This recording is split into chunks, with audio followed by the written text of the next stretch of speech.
Well, hello, and welcome back to the tower. So, we're a little late today, so we're just gonna, let me just get everything set up. We're gonna get everything set up because I'm late. I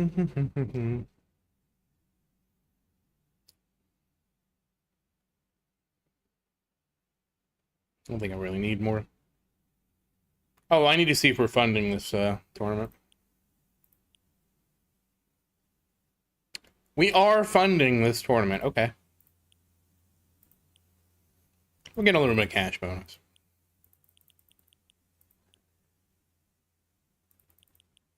I went too high, so then I had to commit. Alright, and then we'll just go back to damage.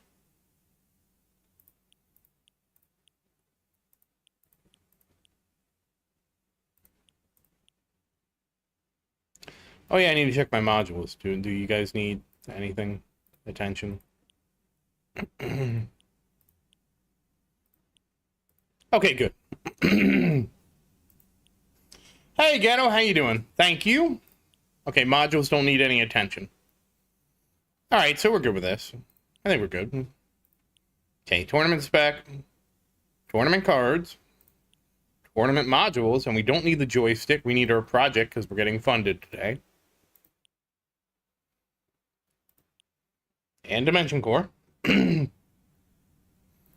Fernando, how you doing? Okay, so that's all set. I am a little late, guys, so I'll put this out in a minute.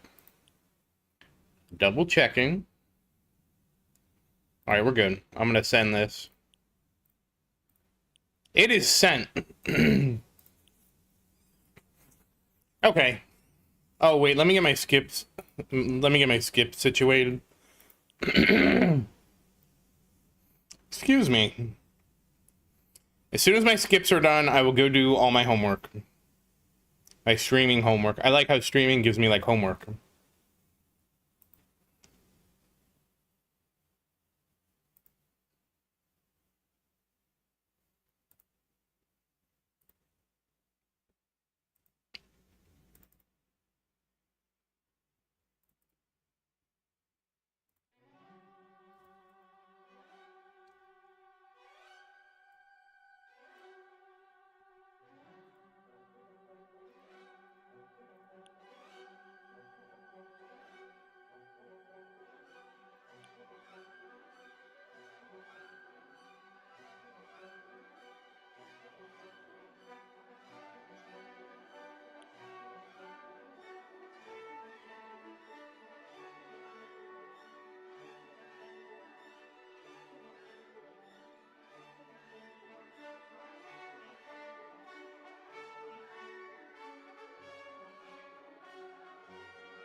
Okay, we're almost done with skips.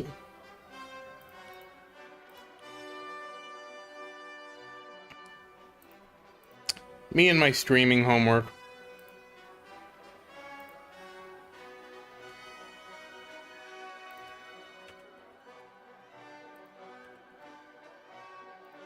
Doo-doo-doo.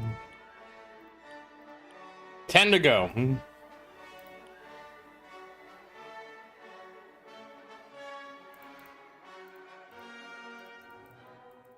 Okay. All right, that's done. Now I can achieve doing my streaming homework. So, one moment.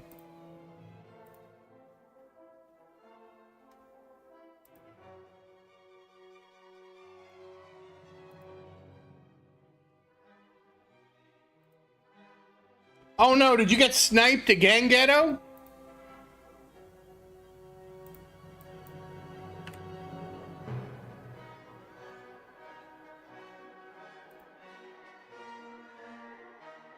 Hey, Vincent, how you doing?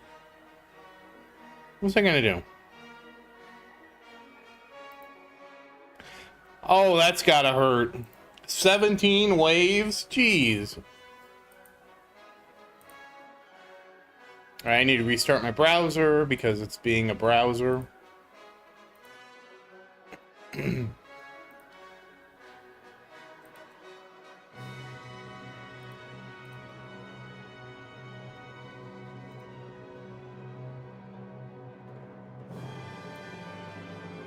I wonder how many people thought I forgot about the tournament. It was kind of close, to be fair.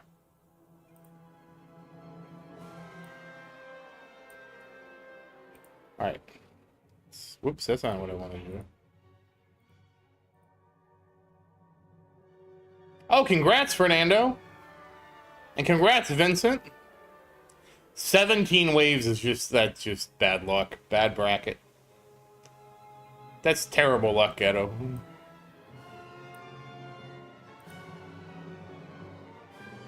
Hey, Luke, how you doing? You know, Ghetto, there was a post on Reddit, okay, and this guy was complaining about how he has to get 4,000 waves. 5,500 waves?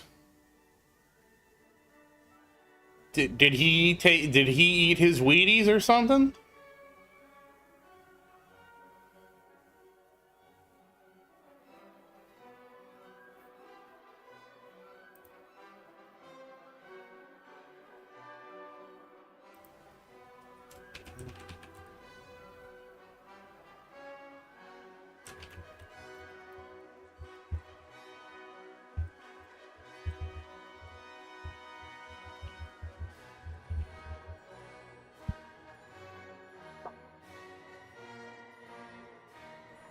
Oh, congrats, Vincent.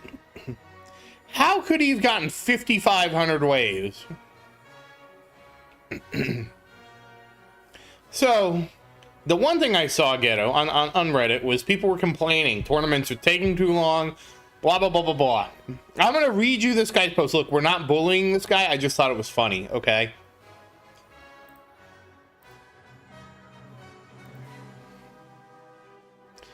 I don't know, man. 3,000 to 4,000 waves on 5x speed is pretty painful. I used to really enjoy tournaments. Now I dread them. It's such a massive time sink. Especially Saturdays are a pain, as 2 to 4 hours are a long time to take out of my schedule.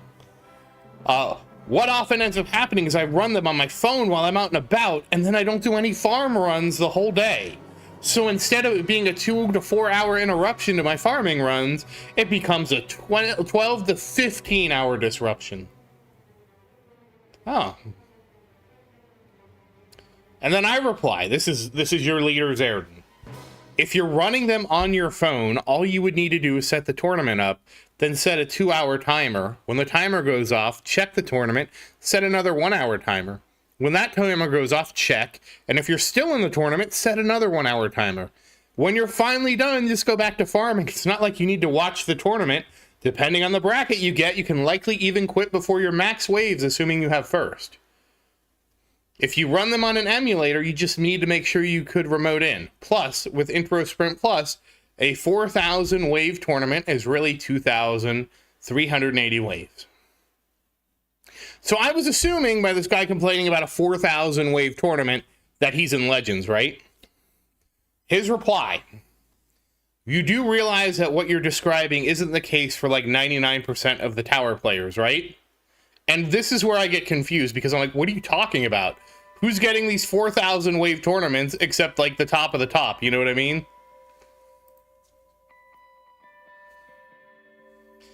I need to constantly buy workshop. Then I need to monitor when to switch cards. Then I need to monitor when second wind goes off so I can pop demon mode. So then I reply to him, I'm really confused at what level of the game you're talking about here. The only bracket consistently getting to 4K is the top end of the Legends bracket, which is mostly autopilot. And then I link him to the tower LOL because I'm like, I thought I was out of touch, right? If we look at the 10th place in Champ Plat Gold, it's 2,000 to 2,700 waves. There's little point to go past gold because once you promote out of silver, you can't go back. You'd only need to push past 2,000 to 2,700 waves in Champ Plat Gold if you had another slugger in your bracket. But at that point, it's a bad bracket lottery anyways. I am so confused what level of the game this guy thinks he's playing.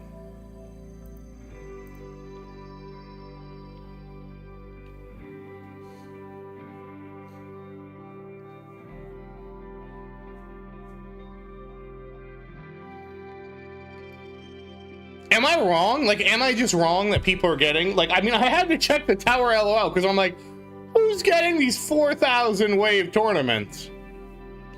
Well, he's only lying if he, like, is in Legends and like, you know, like, you queue up to do your Legends tournament and you kind of, like, I don't know, you get high and forget. That's my favorite one was the guy who replied, he's like, yeah, I queued up for the tournament and then I decided to go smoke weed and I forgot about the tournament.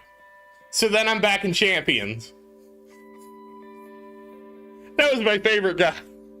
I don't know why that's so funny. That's just like that you couldn't make up a better stereotype of a stoner.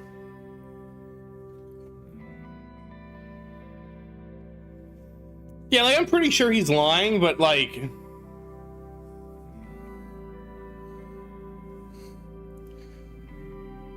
Hey, Clouded, how you doing? And thank you, I will take all the love. It sounds like he doesn't even know how to play the game. Like, at what, like, even if you're getting 2,700 waves in Champion, are you really sitting there and buying Workshop the whole time? Yeah, I agree that Champion is becoming harder and harder, and thus that makes it, by definition, take longer. And I do agree with that, Vincent.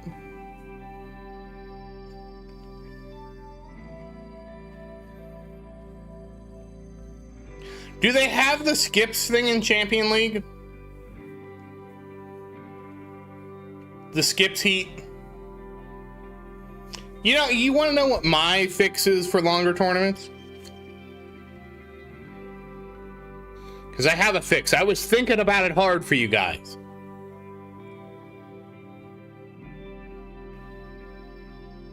Come on, don't all speak at once. I know you want to hear my idea. It's a great idea. It's the best idea in the whole universe.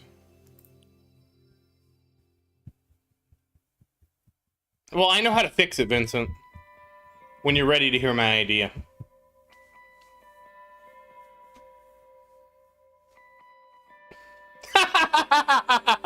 Yeah. Just deposit the stones directly. Well, that's the timer, guys. Hope everybody got in. I got in time.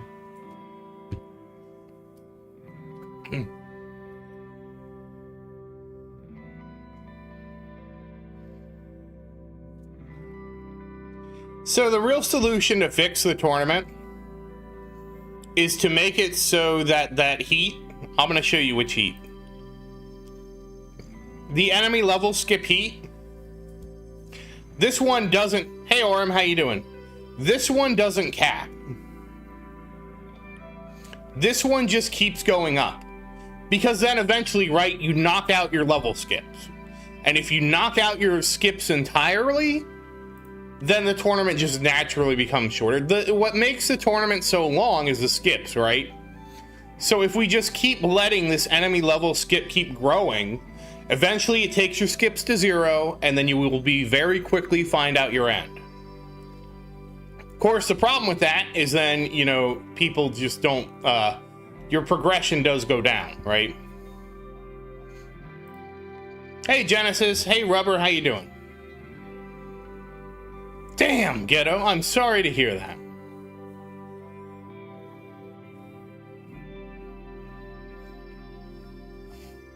But anyways, I just thought that guy's post was hilarious because I'm reading it and I'm looking at it and I'm like, am I that meme? Am I out of touch? No. It's the other players that are wrong. Because I'm sitting here going like, who is buying Workshop and getting 2,000 waves?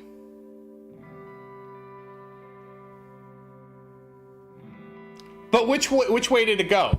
Hey Zeke, how you doing? Yeah, it's been a while, but you know, I'm still here. Well, Ghetto, what do you like about my idea though? If they just uncap this heat, right? The level skip heat and keep letting it go up. What do you think about that?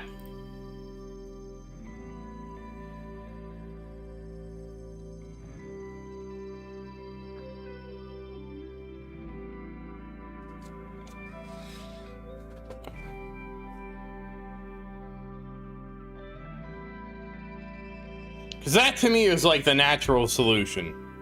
just keep letting this get more levels, then everybody's skip goes down slowly, and the less skip you have, it's going to shorten the tournament, because skips really do lengthen the tournament. But that's my idea.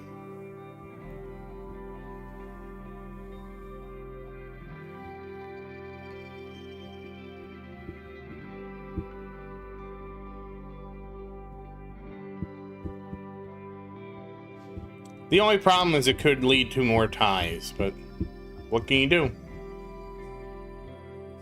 It's a shame that we had that nice tie thing, and then also it's a shame that as players we had to ruin it.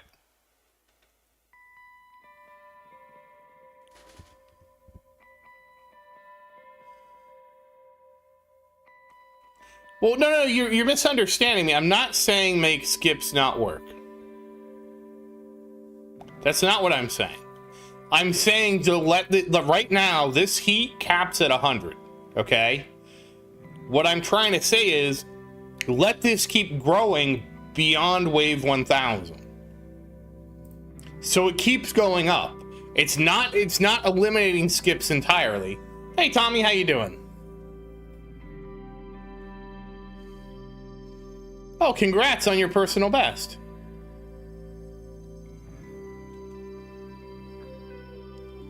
Yeah, so you still get the benefit of your skips. It's just that, like, it just erodes it more. Right now, this is the maximum erosion we could have, right? 2733.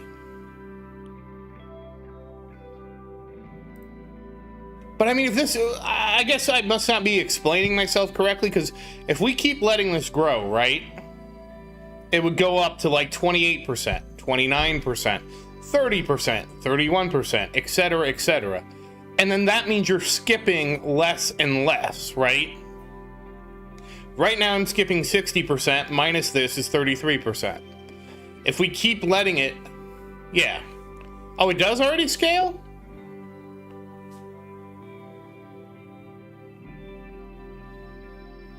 I thought it capped. I thought it capped at 100. I mean, to me, that's the easiest way to do it, Rubber, is just...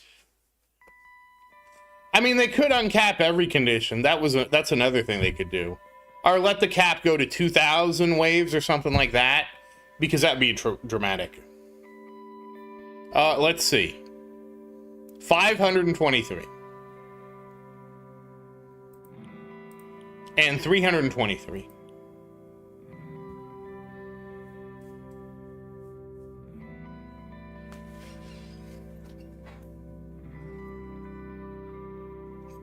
Zeke, this game has had so many updates. It's unreal.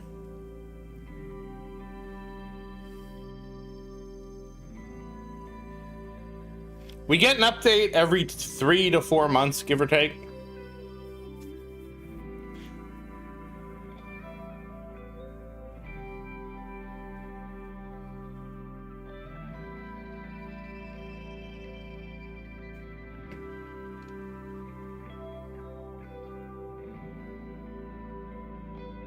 Yeah, I'm not saying it's like the perfect solution in Genesis, but I'm saying it would help, right? So maybe it reduces it from 4,000 to like 3,500. To me, anything that kind of reduces it is probably a win.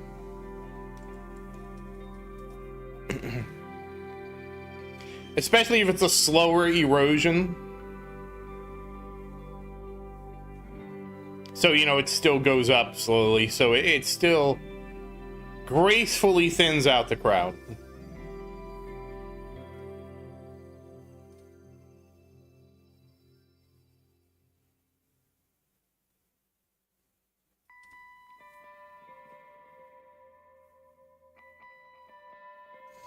Yeah, they could double it up, Orem. I just don't know how that would work with skips, right? I don't know how much of a speed bump we should have, you know, that's what I'm trying to say. And really, there's... a double level up would be just whatever the exponential growth is twice, so you're just increasing the scaling. I don't know. Well, I mean, it would make it so you'd at least always got one of them. And sometimes you got two. That would probably have everybody's waves. But I wonder, or I do wonder if that would hurt people at the lower end too much. Hopefully they're fixing that, Genesis. Hopefully.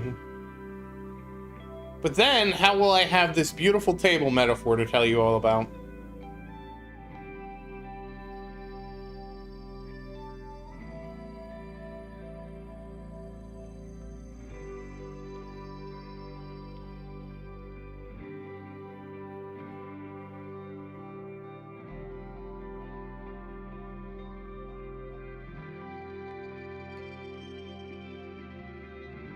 I heard Genesis that they're gonna fix attack speed, so we'll see.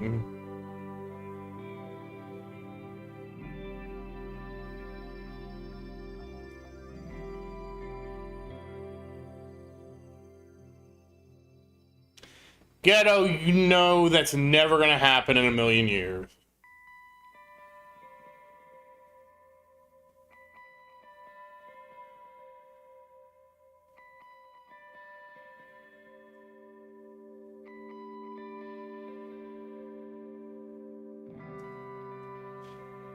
It's just like the dream that people have, Ghetto, of it really should just be one bracket, not a bunch of little 30-player brackets.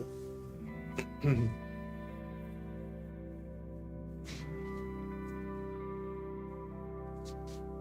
like I know that's never gonna fly either. Part of what keeps, I know that nobody would admit it, but part of what keeps everybody queuing up is just like the chance of getting a good bracket. Oh, thank you, Vincent. Yes, do like the stream. That does help out a lot.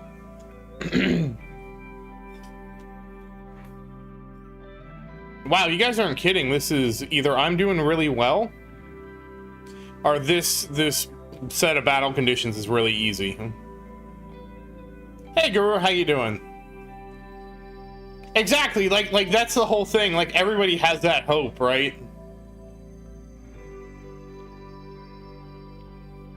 I think, like, Ghetto, if I'm extremely honest with you, I think it's not going to change, not because of the bugs.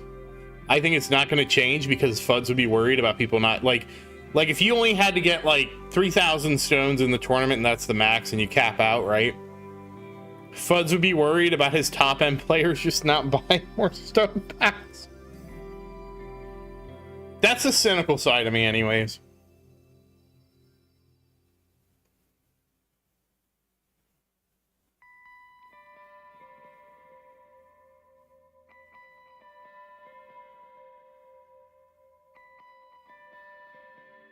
Wow, you guys weren't kidding.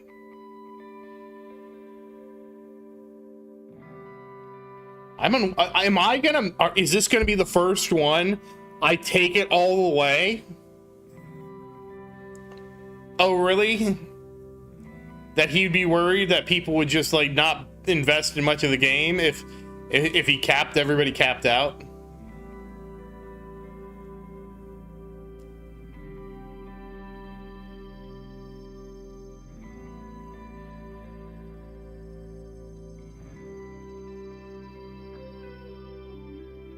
That's generally why Genesis, any game, has a PvP aspect, right? Oh, congrats, Rubber. You guys aren't kidding. Like, I might actually cap out of intro sprint. This will be the first time that's happened. Well, maybe I shouldn't jinx it, but I mean, we have wall and wings. It's looking okay.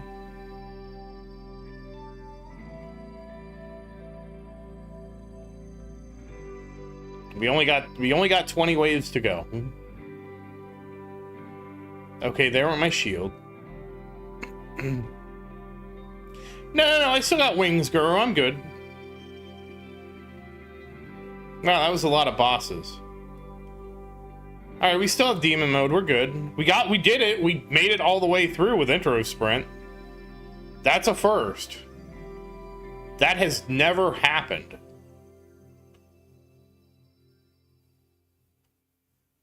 Did CF12 hurt your farming, Ghetto?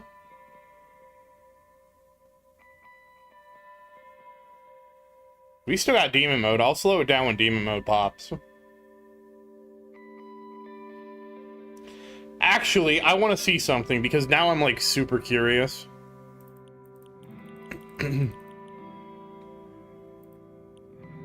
Yeah, okay, I'm locked in for second. There's no way I'm getting first.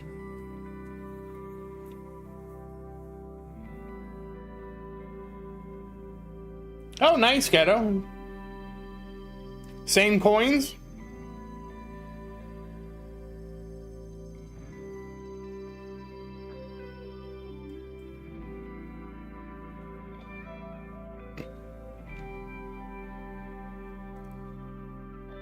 Is there some kind of internal cooldown on energy net? Because sometimes I notice it's like my energy net just doesn't seem to go off.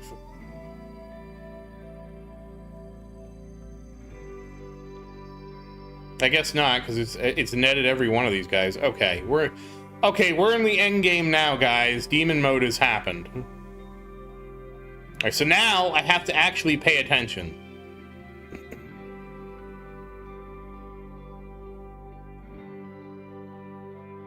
Actually, I'm lying. I'm not really paying attention.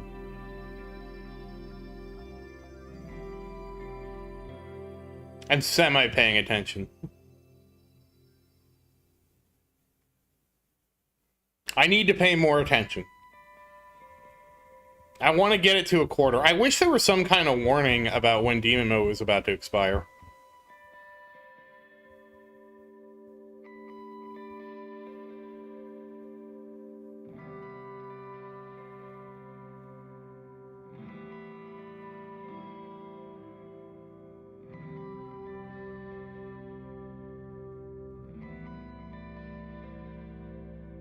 Okay. I found it in time. All right, there we go.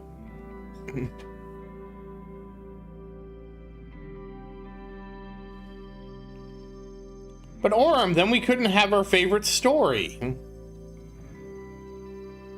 How boring would the game be without our story? Then I would just have to be like, guys, remember back in version 26 and earlier when we had the legend of the 10-meter table? I'd have to change the guild name to the Legend of the 10-meter table.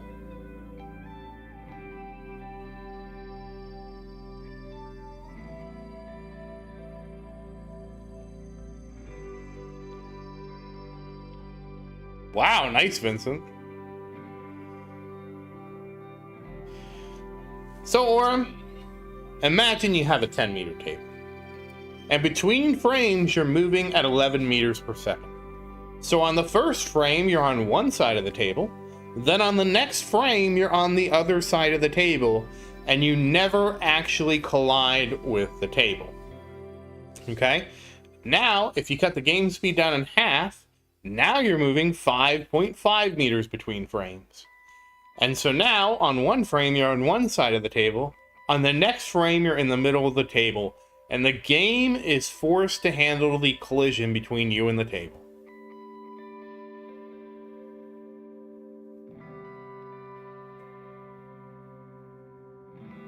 We did. It's slow. It's down to 2.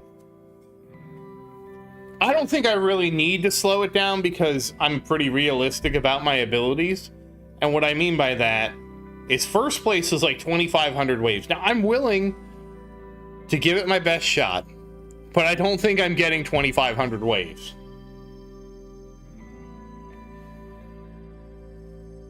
Honestly, I will say this. I know a lot of people doubted my economy. I am very impressed with what my economy has been able to do for me. I feel like we're getting this far because of Workshop Plus.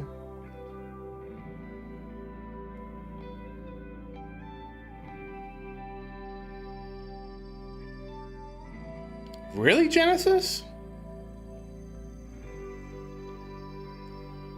Oh. Wait, do you need Black Hole Plus to suck it in? Yeah, I will, Orem. Well, technically, Orem, I showed it beforehand, and you just weren't here to see it, but I'll show it again.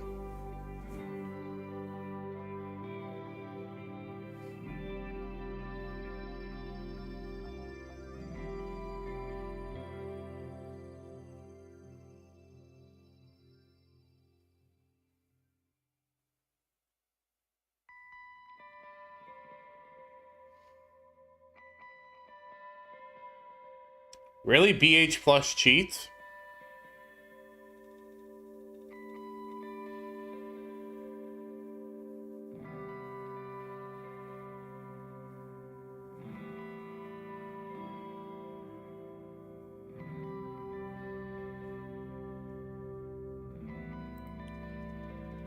Good old chain lightning.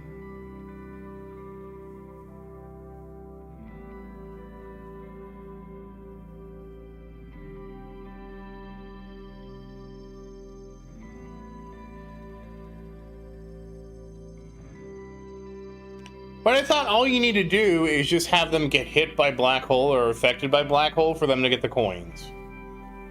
I don't know. I don't know why I'm talking. I don't know anything.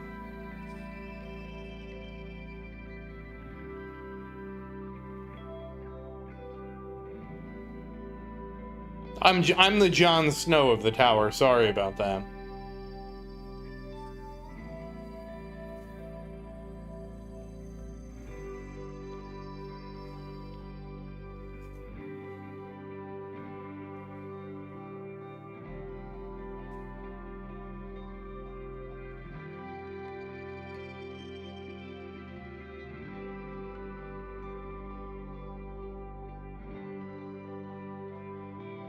The vacuum, huh? No. You're thinking of Jaime Lannister. Unless you mean... They were cousins, weren't they? Oh, they were cousins. It was very true to form, though. That's how things were back then. They were?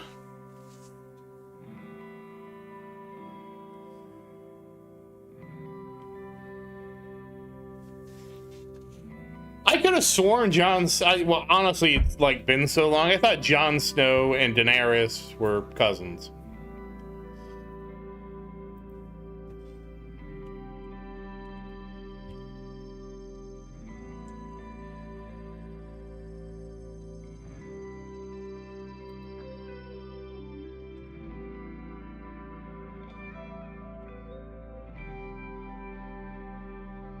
No, Daenerys is his aunt, okay?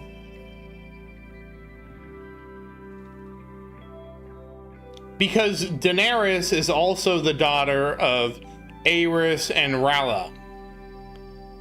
So Jon Snow's parents were Rhaegar and Lyanna Stark. So Daenerys was his aunt.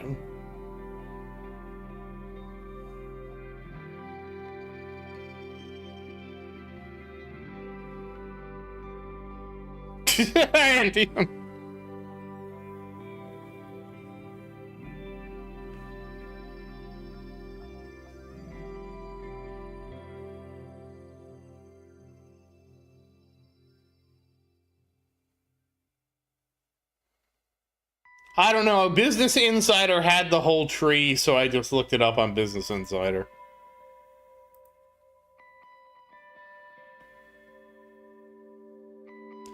So it's Sansa, Ira, and Bran. They're cousins to Jon Snow.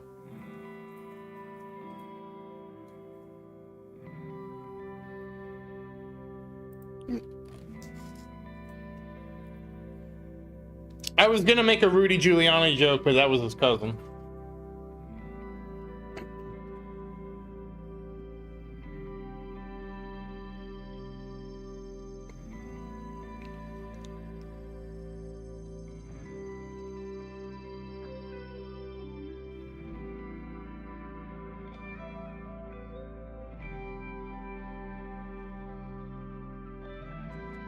I mean, also, like, oh, up, it's that time.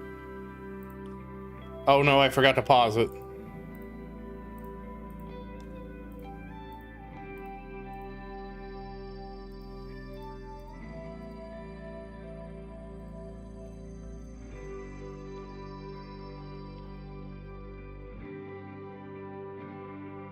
Okay.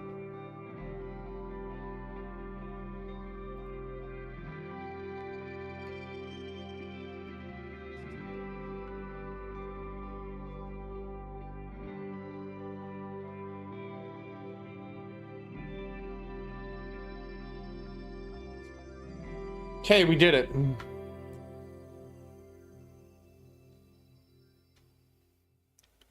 Ghetto, I still want the run history. I want that so bad. I know I've said it a million times, but I just want the ability to the game to take all this into consideration. I don't want to have to be a data entry specialist.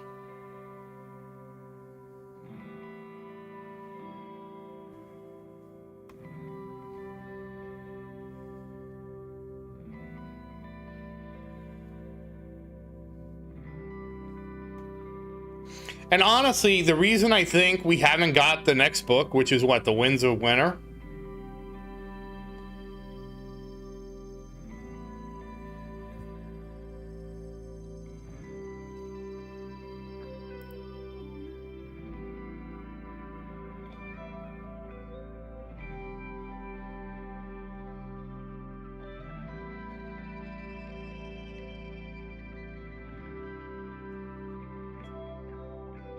Really? You gave an update? It's coming out when?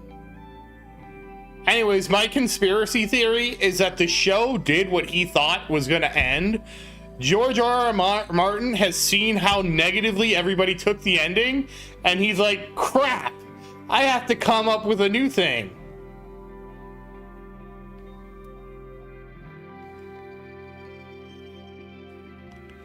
So I think he has to basically start over because he saw how... See, like, I think they could have salvaged the whole ending pretty easily, okay?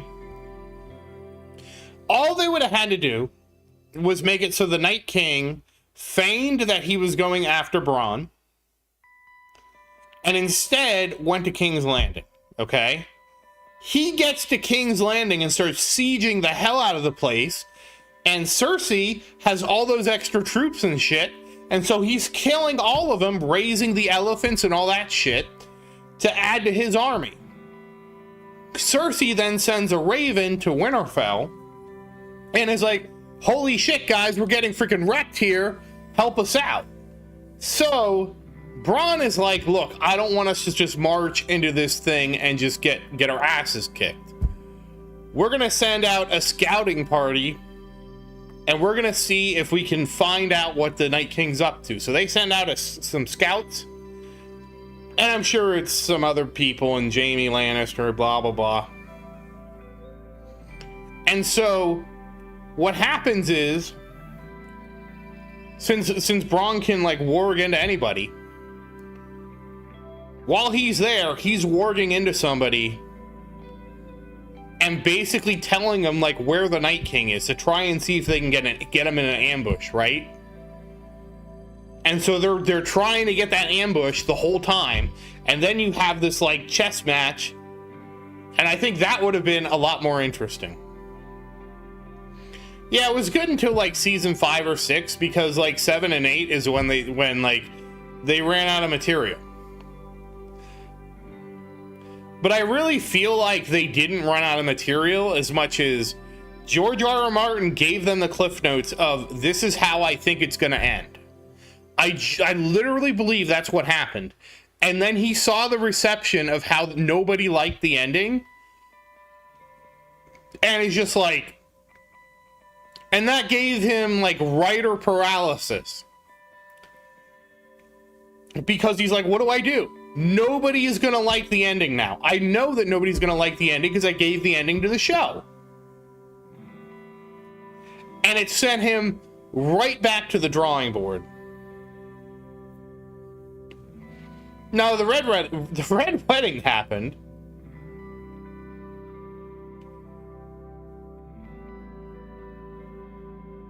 I heard that the Red Wedding crashed Twitter.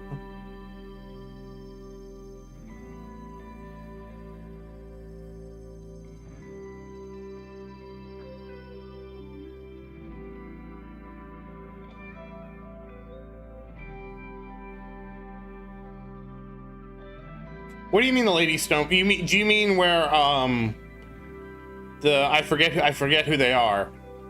Revive Caitlyn Stark and she turns into like Lady Stonehearth or whatever.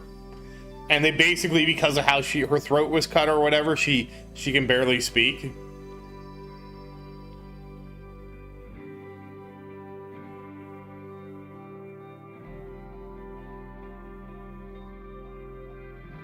I feel like they did that well, I don't know what Lady Stonehearth does in the books. I'll be honest, I haven't read the books.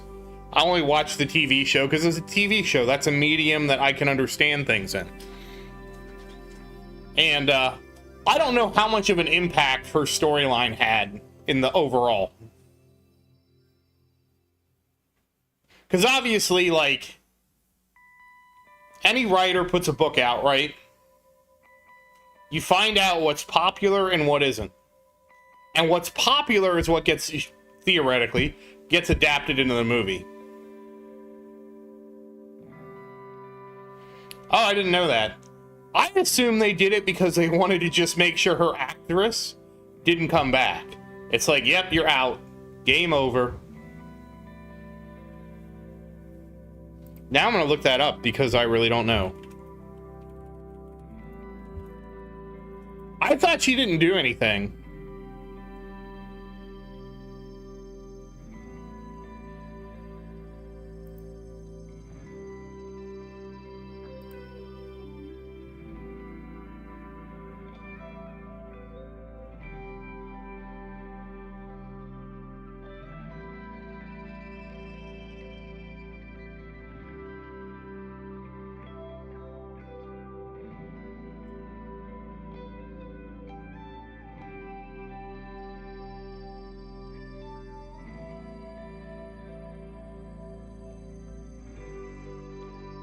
Yeah, the only reason I feel like they didn't do it, Genesis, is I feel like they felt like it would cheapen the shock of the Red Wedding.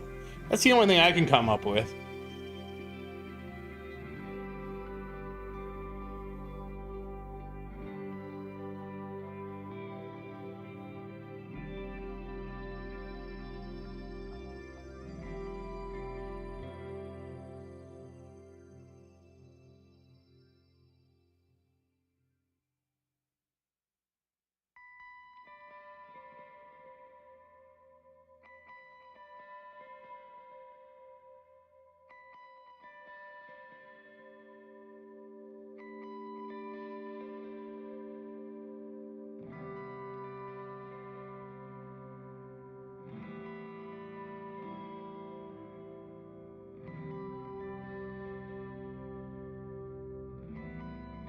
Oh wait, I'm reading this.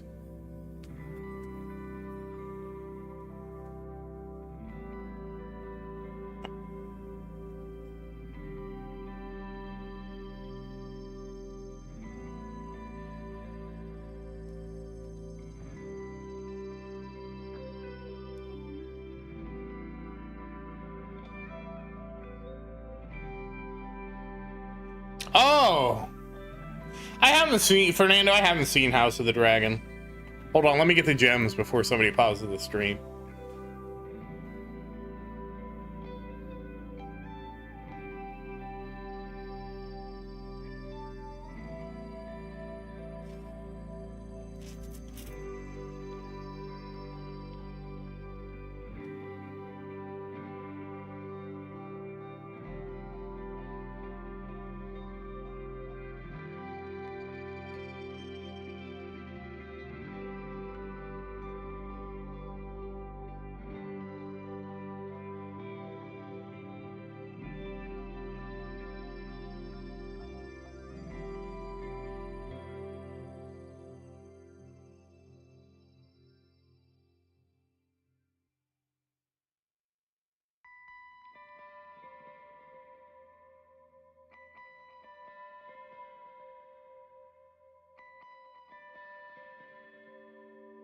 So far, I'm reading, and I'm gonna be trying. Well, I don't know how vague I need to be about a book that's I don't know how many years old.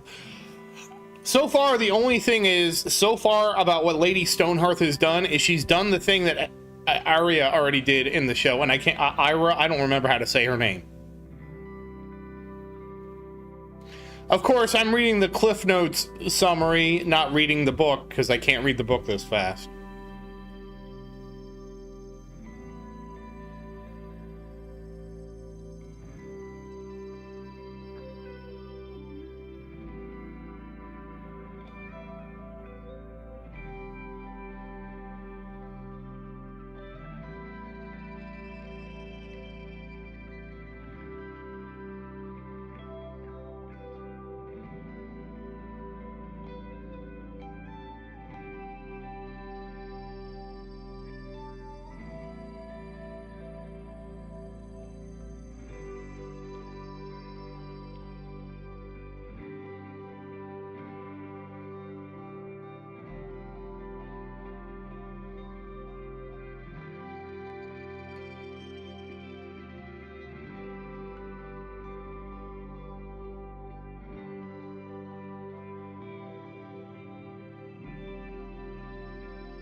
Apparently, she ends up paying Brienne.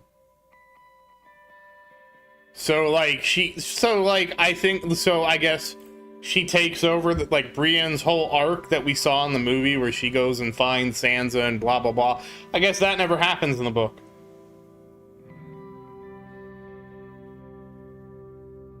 And also, Pod the Rod gets hung. That's kind of funny.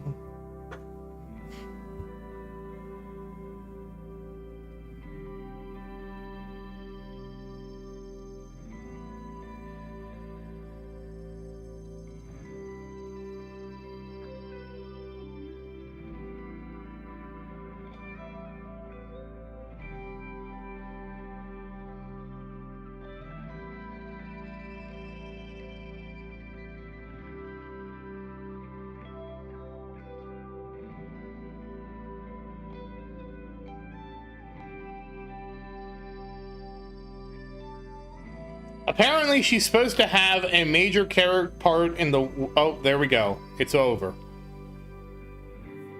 1955 is a new record by far, but it's not enough to take out Crispy B. Did anybody get bumped that is in our guild? Let's see.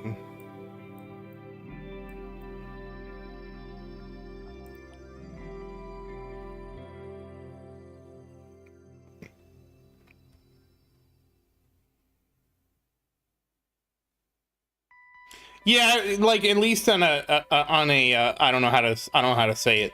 On a cursory summary, it seemed like what Ira did is the same thing. Like what Lady Stonehearth did is basically what Ira did. They just basically were like, well, we'll just let Ira kill all these people. And of course, like when Ira kills him, she like kills them all super quick. It's not even much of a drawn out thing, you know. It's just like, oh, I poisoned them all. Good game. Okay, so I want you guys to know I cheated. I couldn't contain myself. And I bought the 68th second. Wait. Oh, it's 69th second for Golden Tower. Oh, you wanted to see my my workshop. Oh yeah? How were they? This is my workshop.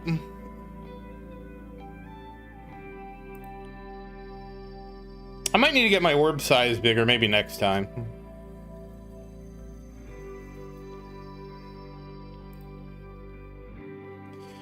Oh, can I buy anything? No, no.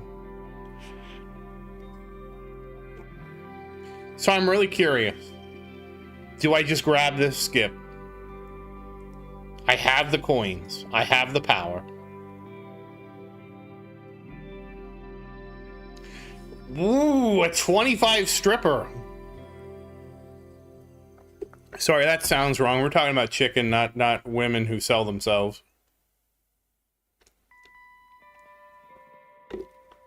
I'm doing it.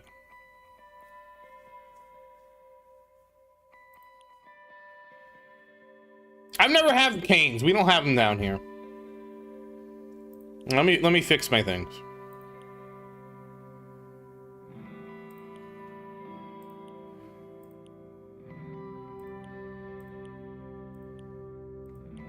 So now we have the power of the...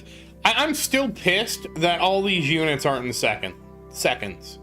It makes me so mad that we don't just universally use seconds as the unit. It just drives me up the wall.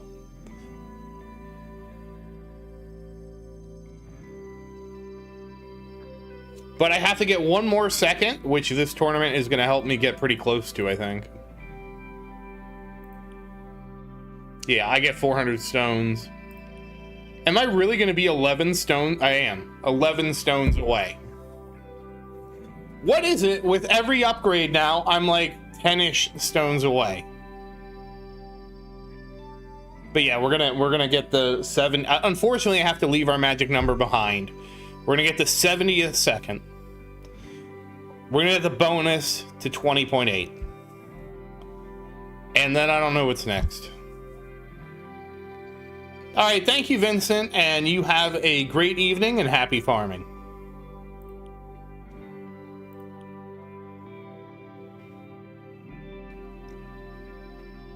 Yes, I did. That's how I got this far. I needed the last mission box to get the previous level, and I got it already. I just bought level 69. I was like gonna make a video. I'm like, I'm just gonna buy it. Oh wait, I can get this. I need to get this. Yes, we can get the extra skips.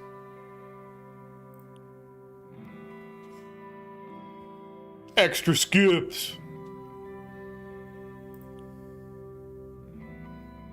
So that's nice.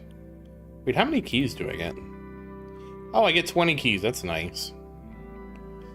Alright, so I'll be able to get this skip, and then it's super crit. Okay. Oh, super crit molt. I eventually will get all these, I'm sure. And then we can get the bot eventually. Yeah, I'm always going to be one key off. I'm sure I'll have a bad tournament and it'll just fix itself.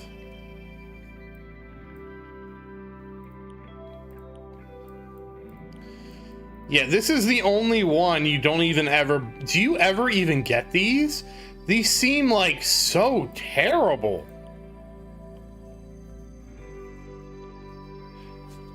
Like, why would you ever do any of these? This needs to be like, I don't know, a lot more than 100%.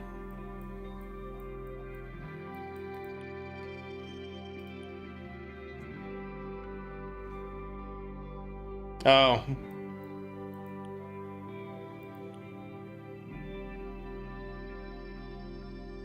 Yeah, like this is so bad. Like, why would you ever get it?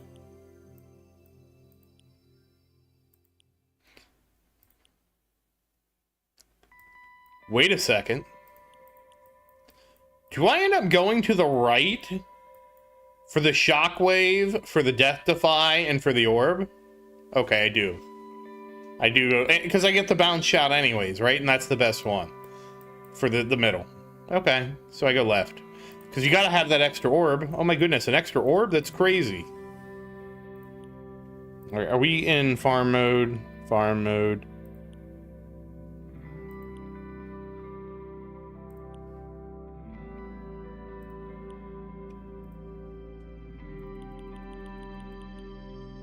Well, you guys were right. That was an extremely easy tournament. Easiest one we've had so far.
Oh. Oh, do you have to... Is that how tier 2 works? You need to have a certain amount of upgrades before you can unlock tier 2? I didn't know that's how it worked.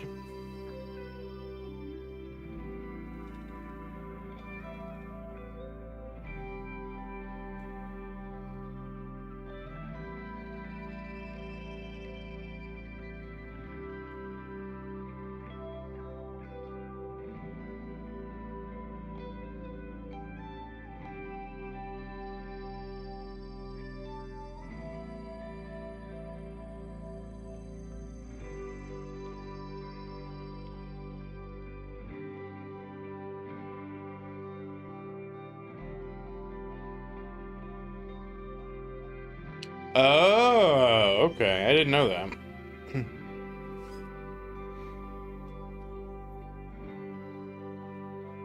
That makes sense. I was wondering what would stop you from just getting tier 2 and just getting the best upgrades and then immediately getting tier 3 and getting those best upgrades.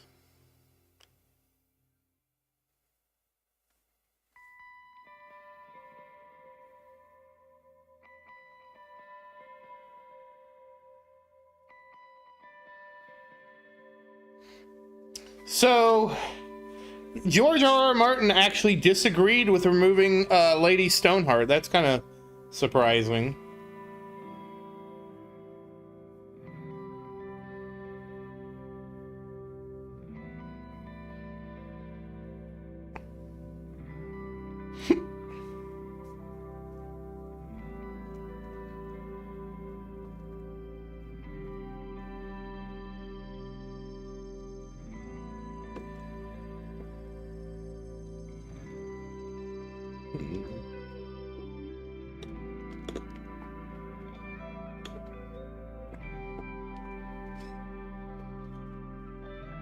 All right, thank you, Orem, for stopping by, and I hope you have a great evening and happy farming.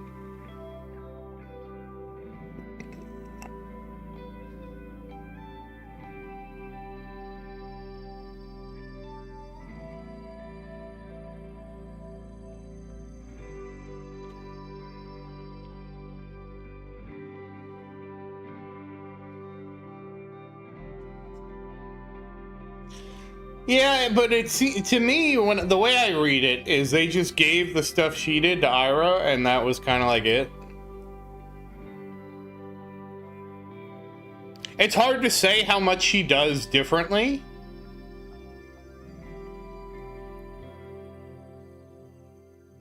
Because we don't know what she's going to do in the Winds of Winter. The biggest thing that they screwed up in the book was they made Littlefinger gave Sansa away to Roose Bolton, and like he doesn't do that in the books, because I like my friend has read all the books and I asked him about that, and he's like, hell no, he doesn't do that to Sansa in the books. He sends her off to like an island somewhere to be with the sheep.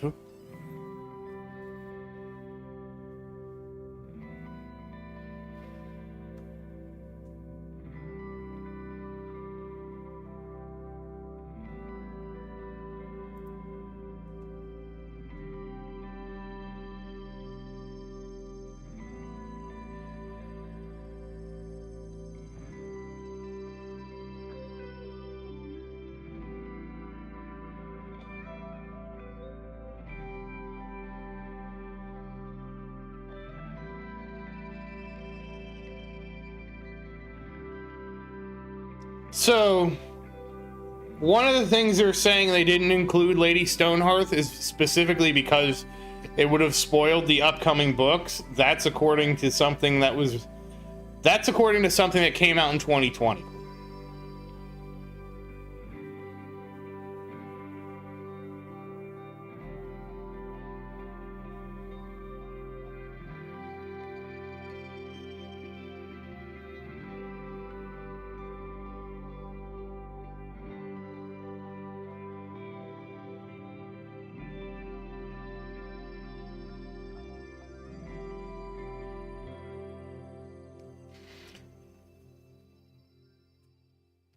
Yeah, it also seems like they were worried about the resurrection.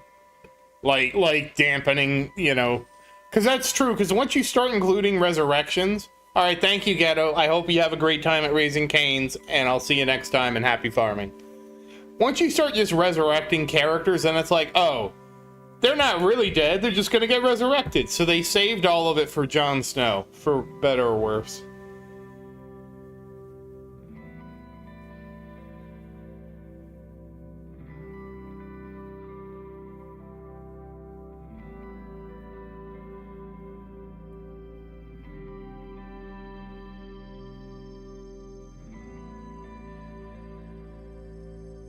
It doesn't say. It doesn't say if Jon Snow actually dies in the books or not. I thought that by the time they got to the Jon Snow thing, like, we were already, like, out of book territory.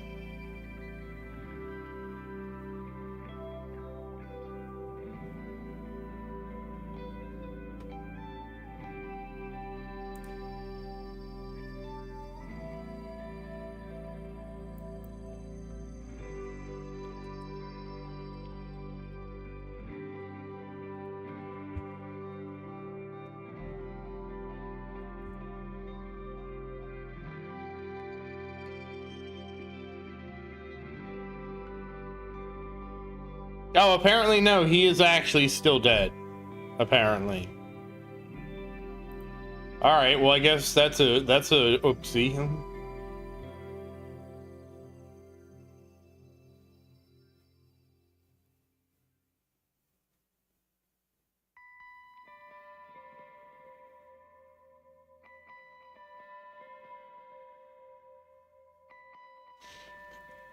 So the stabbing, yeah, apparently at the end of A Dance with Dragons, that is, so I guess season 5 is literally when they ran out of book, because they ended season 5 with stabbing him. And so it's going to be interesting to see if in Winds of Winter they res him or not.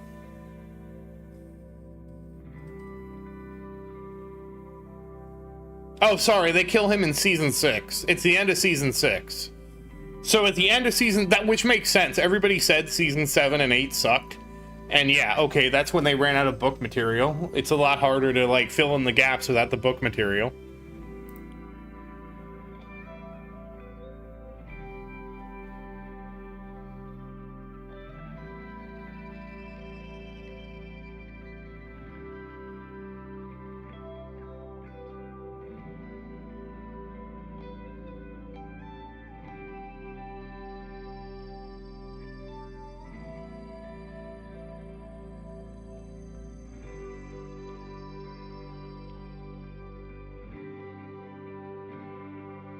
Dude, Genesis, if George R.R. Martin actually finishes the books, and he actually finishes them all, I guarantee you we're gonna get a new Game of Thrones.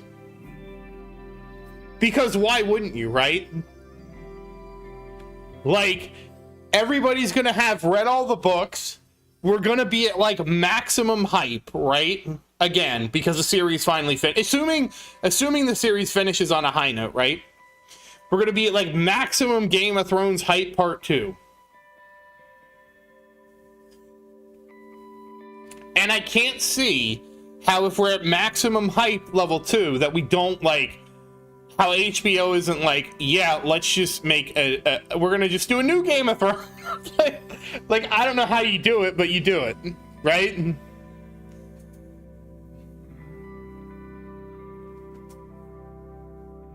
I will be right back, though. I have to go to the restroom.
Dune had the original movies, which people didn't like, and so they remade it, if I remember right. And I don't know how many times they've redone Dune.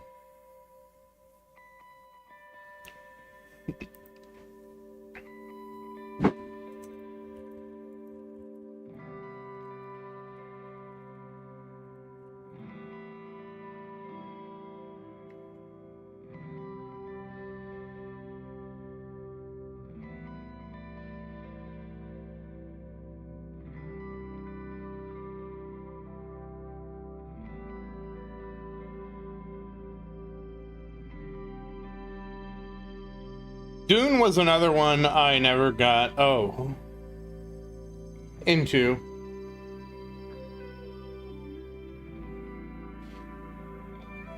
So it had a 1984 film, a 2000 television miniseries, and then it got the two-part movie that we have in 2021 and 2024.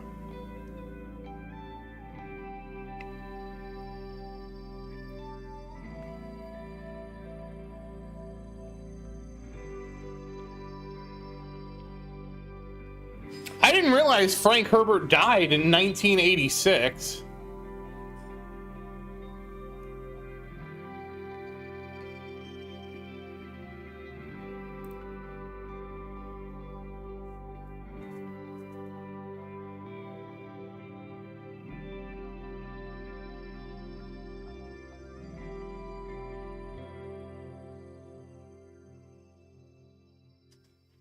Which reboot, though? There's been 3. Well, I guess 2 reboots in the original.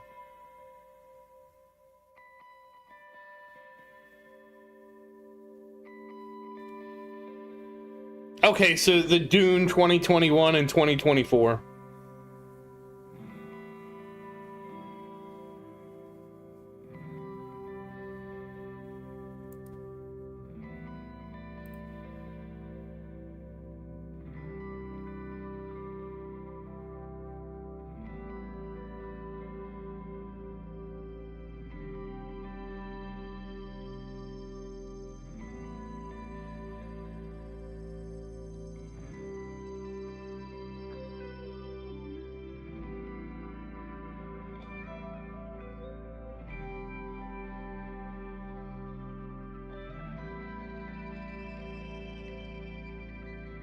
Yeah, that was the big one that came out that everybody. I haven't seen it. That was the big one that came out that everybody was like excited about.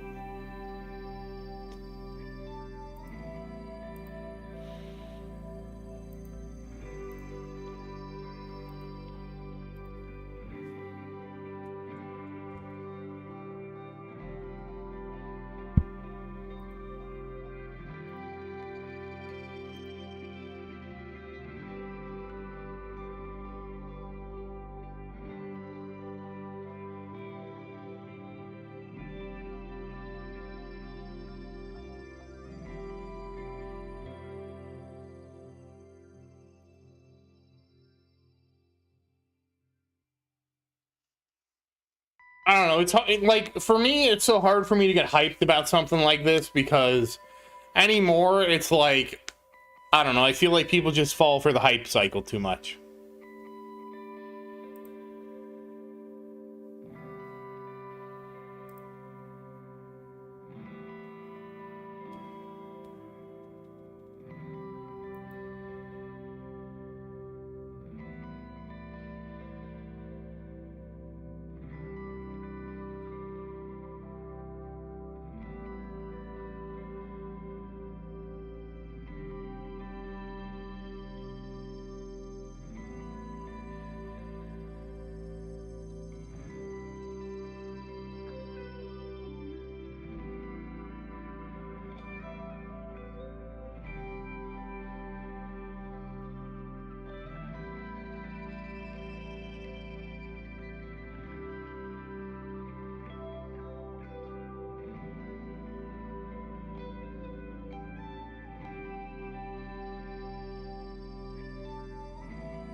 Luke, I wish I could say we have no idea.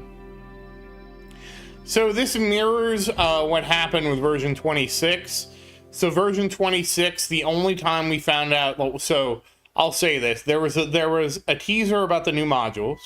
That was one teaser we got. There was the teaser we got about the new bracket, Legends. And that was it. We got those two teasers, and that was it. And then it was just dropped in our lap. Without, like, I mean, obviously there was some fanfare, right? Because you had the guilds and all that kind of stuff.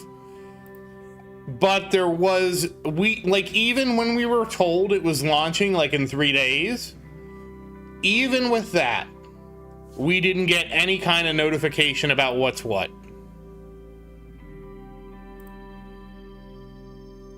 And I will say this, we have had even fewer. Genesis, I assume that the 0.4 was the mini update. And that next up is 20, because we went from 3 to 4.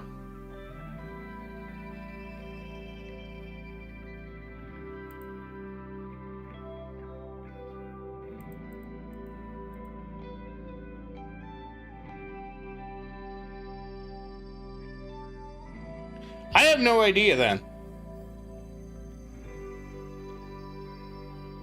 I assume that 0.4 was our update that they were talking about.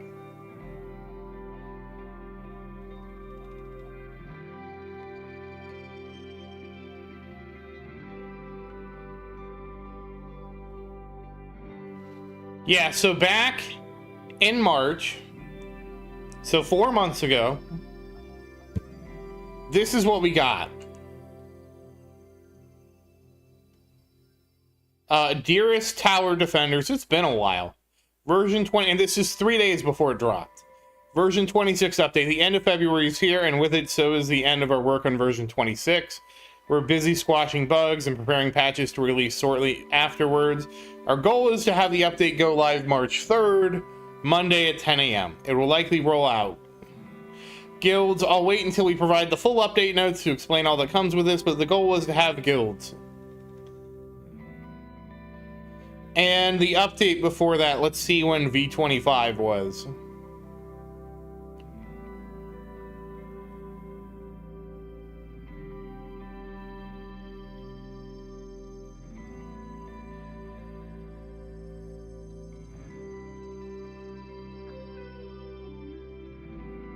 V25 came out on October 17th.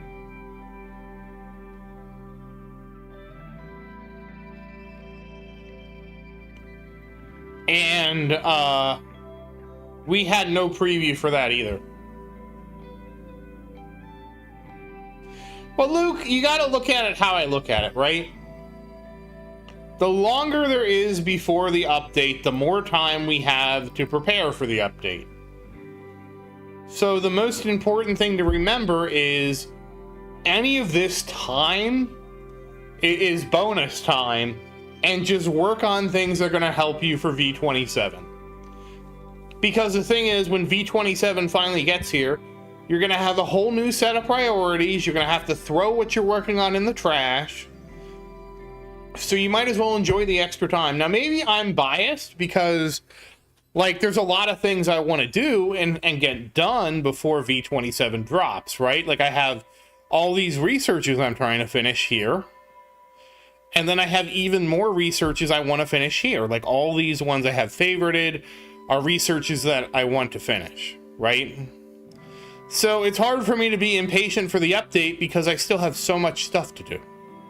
You know, I don't even have the level 10 battle condition or the level 7 core effect bands, or, you know, I still have boss health to research. There's so many things I have to do. So at least for me, I just look at it as, that's totally fine. You take your time. I will just keep cranking stuff out. But I'm also like, I've played MMOs for so long, I never get impatient for content because it just gives me more time to do what I'm trying to do.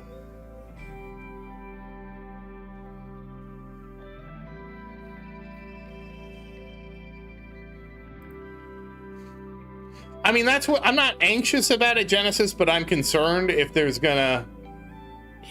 are gonna add extra stone sinks, right? Are we gonna get card masteries 2 or something like that? That would be very concerning for me, because then it's like, great.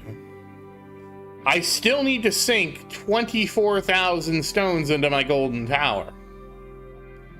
And on top of that, now I have to do card mastery 2. And it's kind of like the last thing, I mean, I wouldn't say it's the last thing I want, but no, we already got the module masteries because we already got the module upgrades, and they are so expensive. Oh my gosh, they're so expensive.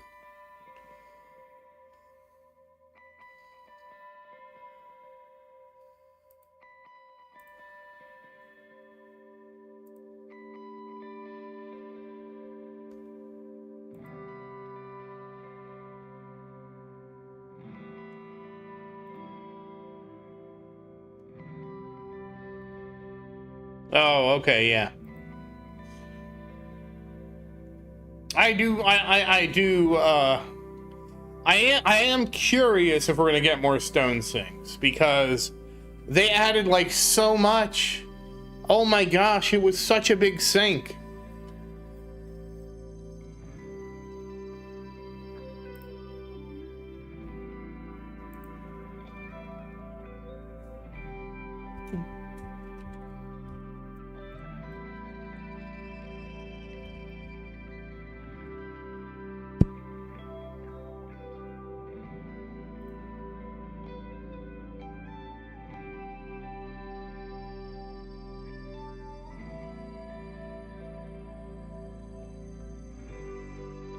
Yeah, I mean, I don't even want to think about a Genesis, because I'm not even there, right? Like, I have so much to get. I honestly feel like we don't need new stone sinks, to be very honest. I think we're good for at least a while. Like, maybe we consider something in V28, right?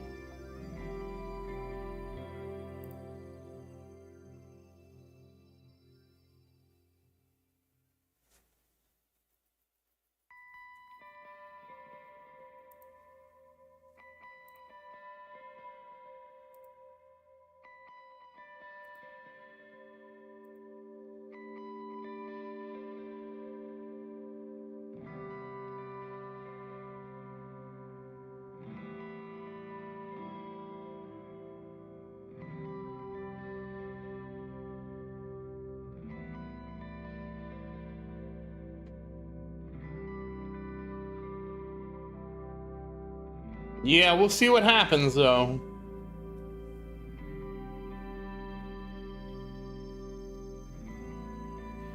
I don't think that the Guardian will ever be able to fetch stones. I mean, I could be wrong, but I don't see that happening.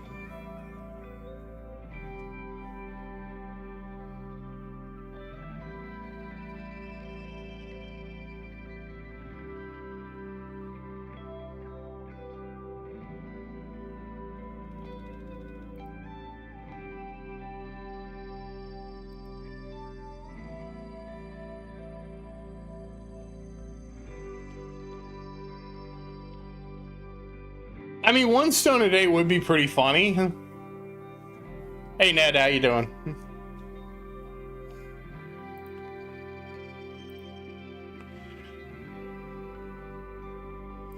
Considering how the caps already are, hold on.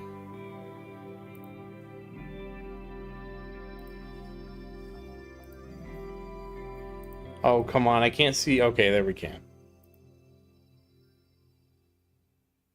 Yeah, I mean, seeing as you can only get 20 gems a day.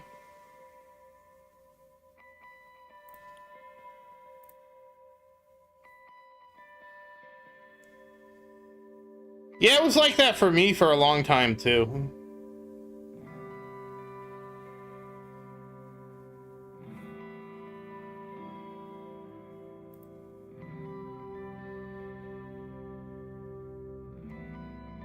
But I was, you know, I will say this. if I had known how long I was going to play the game, like if I knew I was going to play for this long, like if I could go back in time, I would be like, just buy one stone pack because it's just going to accelerate you so much.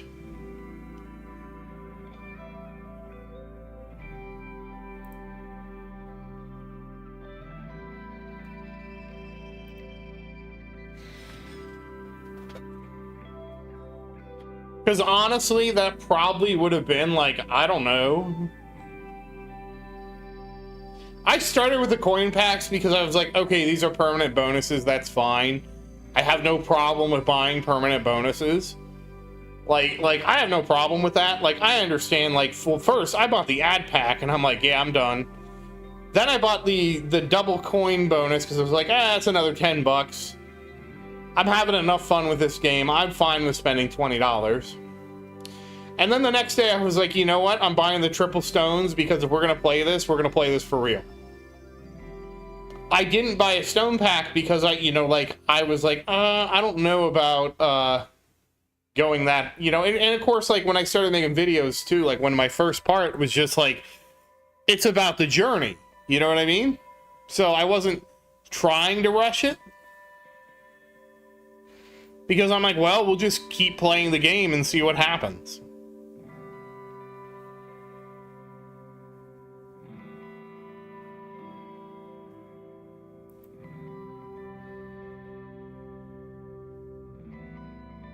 I didn't know how long I would play.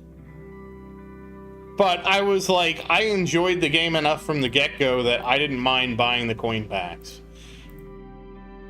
And of course, some people were like, oh wow, the 3 coin packs, that's basically a AAA game. Sure, it is.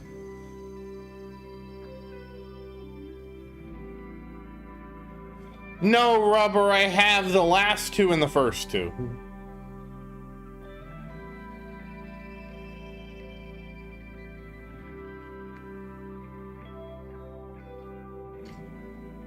That's where a lot of people, I feel like, are Genesis, that they're just like, well, we're just gonna see what happens.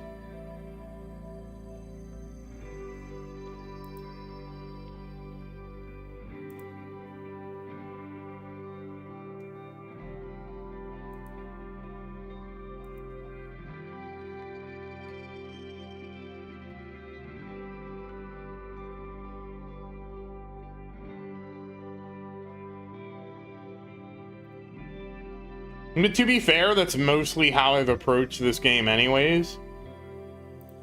Because it's like,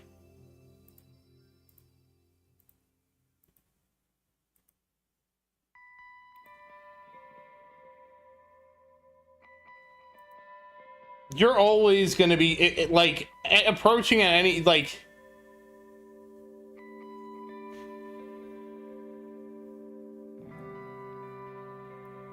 oh, hold on, let me get the gems. I don't know what I'll do if they make it more stone sync. I mean, I'll probably keep playing.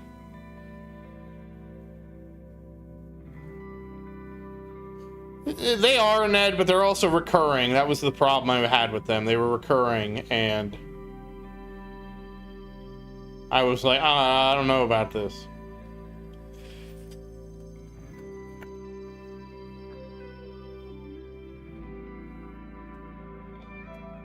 Like, I was just like messing, and I wasn't really that serious about the game at first. I was just kind of messing around, like, let's see what happens, you know? No, Genesis, $420. Genesis, there was somebody on the on Reddit who was like, I spent $2,000 in over 2.5 years, and people are like trying to call him a whale, and I'm like, what are you talking about? That guy's not a whale. That guy is not a whale by any measure of the word. Like a real whale, like to me, the minimum whale threshold is $450 a month, right? And if he spent that, that'd be like 15 grand. And again, that's a small whale. And the world of mobile games, that's a small whale. There was a guy who played like, you want to hear a real whale? There was a guy who played Final Fantasy Record Keeper. That guy, not Record Keeper, Brave Exodus. That guy was a true whale. He was such a whale that he didn't even have the money to spend on the game, and he obtained a credit card without his wife's knowledge and spent the money on the game. And he played the game for like 2 years, and he whaled so hard it was like 25,000. That's a whale. Somebody who is using credit cards without his wife's knowledge. That's a true whale. But, you know, when you say it like that, it's like, should we let video games really destroy the economic stability of people's households? I don't know. That's a good question.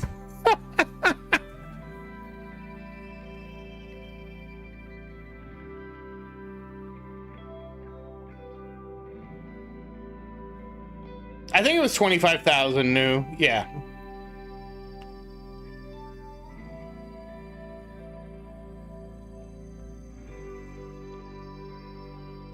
So, I mean, what's going to happen, Genesis, is people are eventually going to get to a point. Hey, twins, how you doing?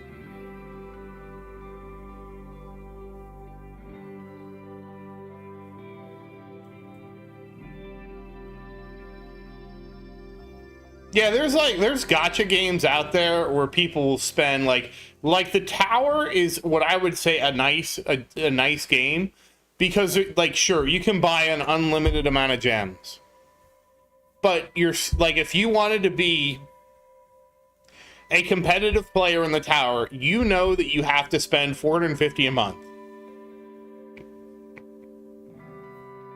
and that's it. Well, outside of Black Friday, obviously there's a Black Friday deal so it's a little more than $450 a month averaged out, but you know, you have the Black Friday stuff, right? But you know what your your annual expenditure is going to be around $6,000, let's say. You know, maybe you buy some gems. And you know that if you spend that $6,000, nobody can really outwhale you, right? Sure, they can buy gems for research and all that, but research has a pretty hard diminishing return, right? It's not like Clash of Clans or Eve, where somebody drops, I don't know, 250,000 in the game to buy their space station.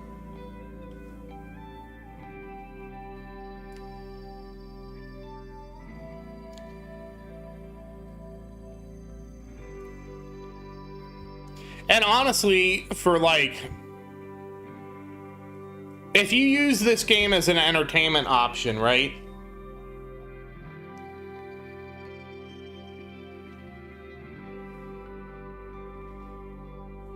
I mean, my problem with gachas is they are designed to get you addicted and to just hook you in and just drain, like, it's sort of like the same way I feel about gambling.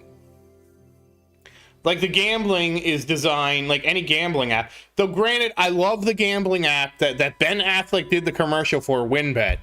The fact, it cracks me up to see a bunch of celebrities in a gambling ad acting like they're so desperate to win more money.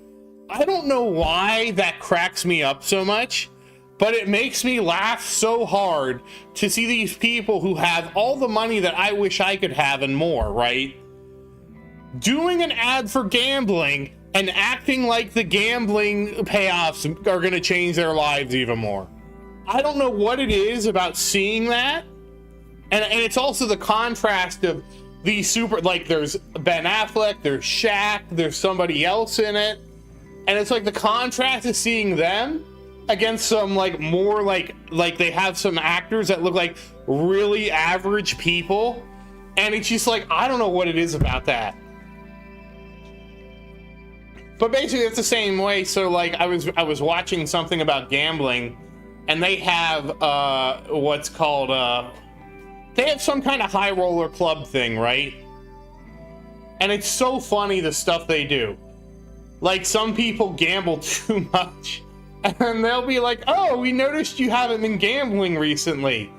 Are you gambling within your means? And like this lady who was trying to quit, she's like, yeah, I am gambling within my means now. I almost missed a mortgage payment.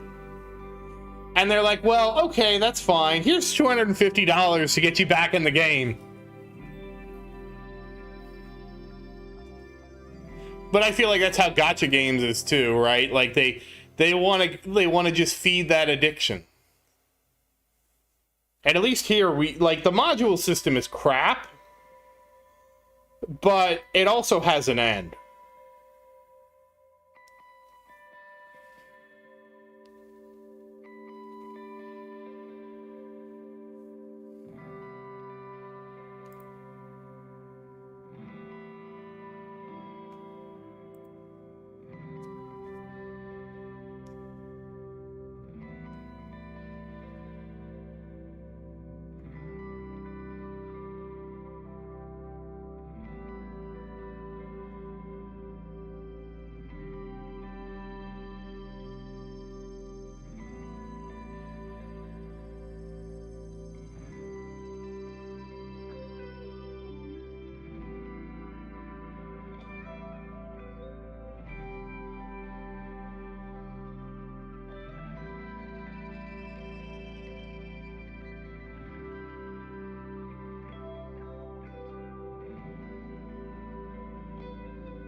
But I feel like that's what a lot of games are now, is that they get to a point where the goal in the game is to just bring in the next game and just kind of move people from game to game.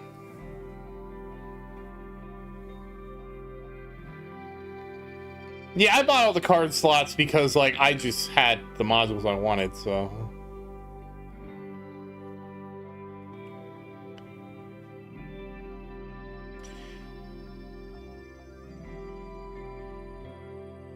Yeah, basically, Rubber, we just have eventually, like, module just inflation over and over again. I have a feeling that whatever's in V27 won't be something for gems. I just have a feeling.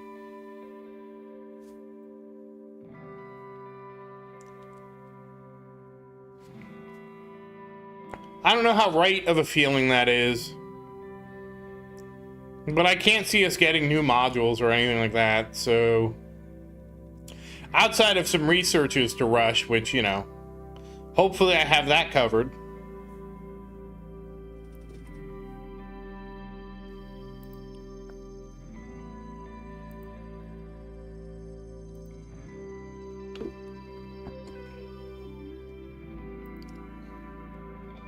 I don't blame you, because card slots are, you know what you're gonna get.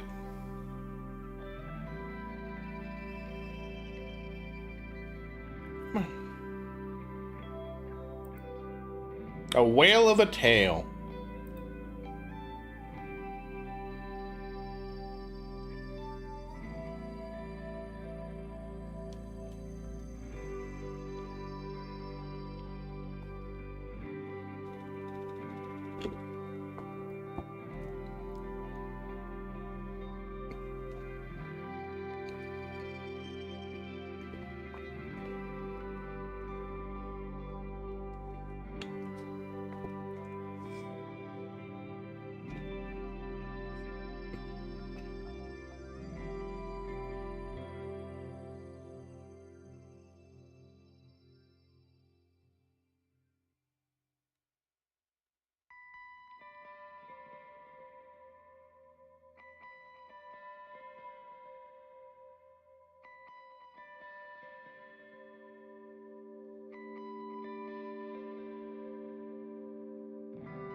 I just saw Glenn's post.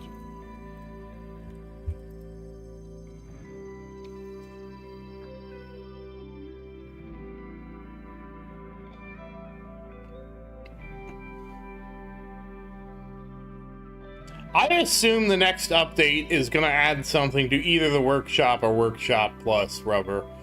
I will say this, I don't see them giving any more spots to skips.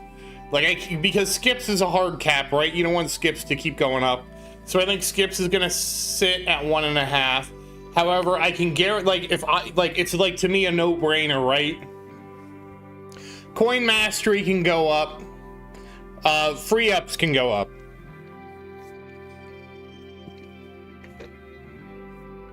So free ups can easily go from 1.5 to 2. Coins can easily go from 2 to 3. Sell mastery or whatever it is, the sell one can go from 2 to 3. Like, those are just all easy things, right?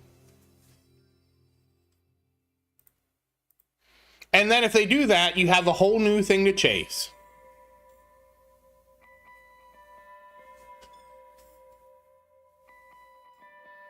And they also, I could see them letting the multipliers for all the damage go to 5x, the health and regen go to 5x. It's really easy to solve that problem.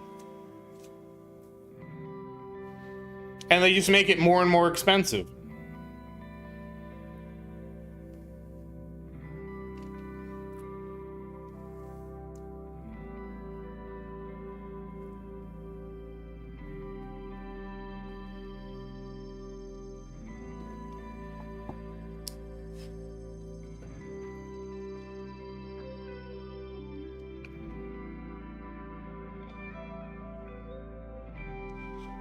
I don't know, I did.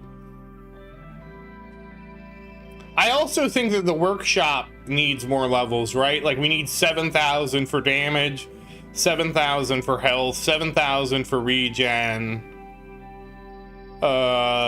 Maybe some more levels to wall. I don't know how many levels we'd add to wall. I mean, I see that as like an easy thing to do, right? Let damage go up to 7,000. I don't think that's a negative in any way.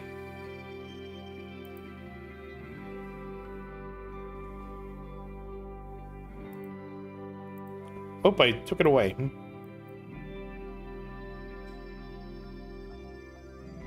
I am hoping that there's no stone sinks in the update. I don't think we need any. Like, if there's gonna be anything, it's gonna be like Ultimate Weapon 10.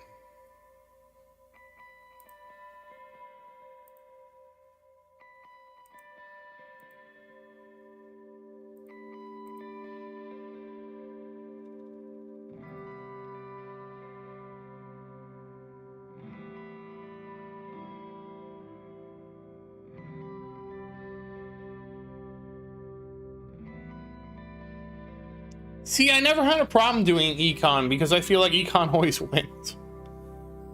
Like, I don't mind investing in econ. It's like, yeah, I'll do econ. That's fine. I'll keep doing econ. That's fine. I don't mind.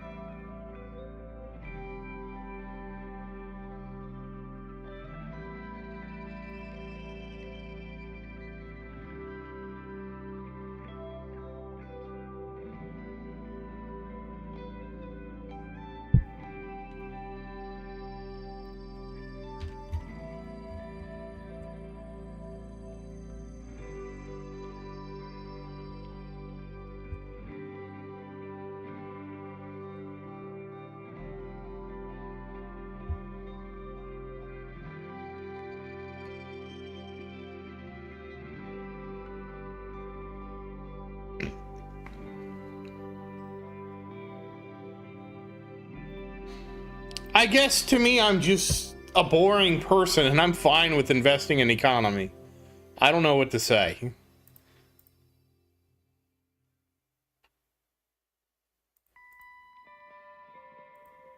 I just like econ. That's totally fine.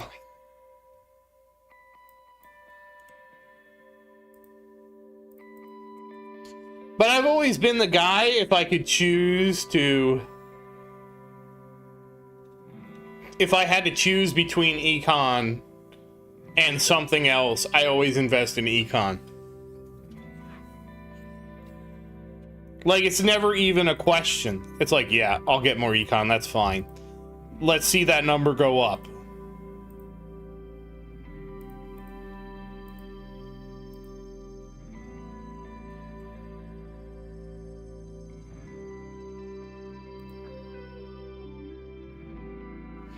But I also understand that econ is not a fun thing.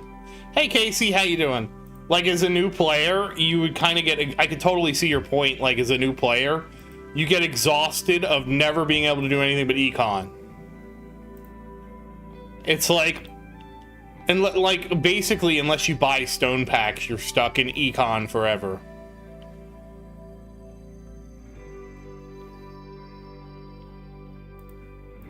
And I totally can see as a new player, it's like, what am I doing? Why is everything I do econ?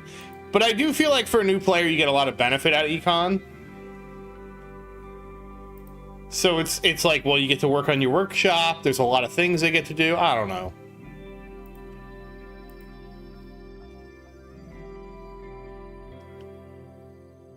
Econ just always wins. That's the problem with econ. It always wins. I remember when we used to get posts from Fuds about how he was like, yeah, I'm thinking about nerfing Golden Tower because everybody wants it so much. And the eventual solution to that ended up being that, okay, we're not going to nerf Golden Tower. We're just going to give other things economy bonuses.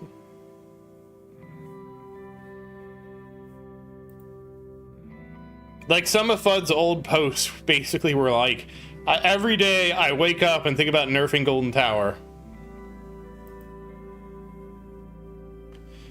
Yeah, the problem is you have Golden Tower, which has no econ cap, and that's that's like the real issue, right? They made Golden Tower. Golden Tower doesn't ever have a cap on econ.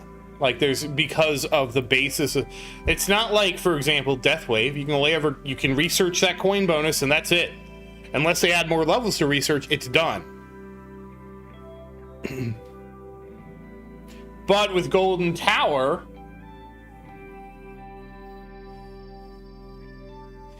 I mean, yeah, I mean, you gotta get to, but I mean, comparatively, getting your Death Wave quantity and your Death Wave cooldown maxed, that's comparatively cheaper than, like, investing in Golden Tower.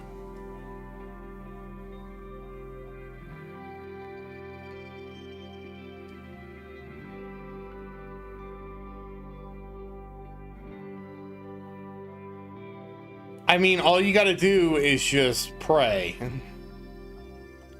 Don't worry, I spent like 150 or 120 on a skip bonus.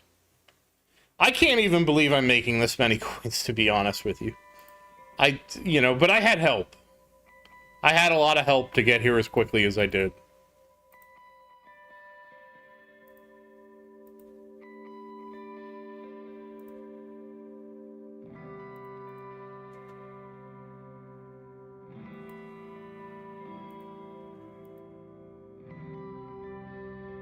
Yeah, I had a lot of help getting from GT0.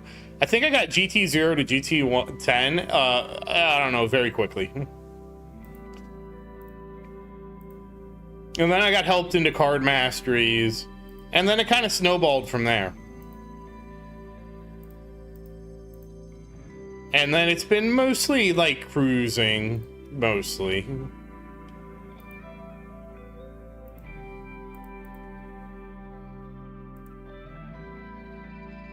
I think so, because I think what happened is I got it on, like, January or something like that, or I got it at the end of November, and then I got more help in December. And I was like, wow, this really accelerated my plans, thank you. Like, I don't even know what to say, that was crazy. I do want to see them expand Xwala, to be honest with you. I would like to have it where people could gift event passes to each other and premium passes and stuff like that. I feel like that'd be a lot better.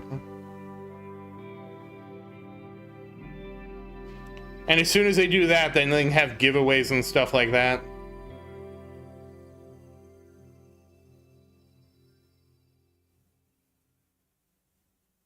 What do you mean, Rubber? I like understand the words, but I don't understand the meaning.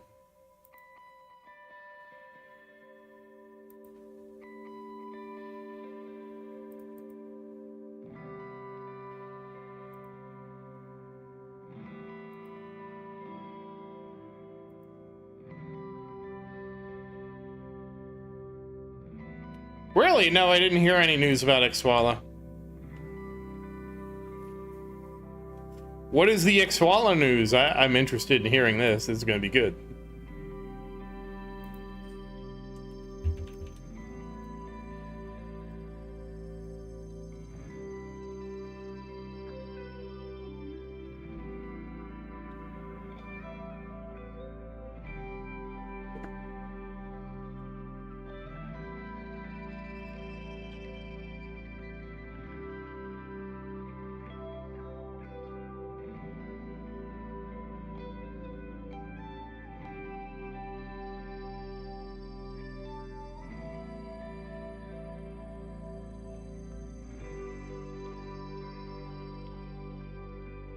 Oh, yeah. Well, that's pretty typical.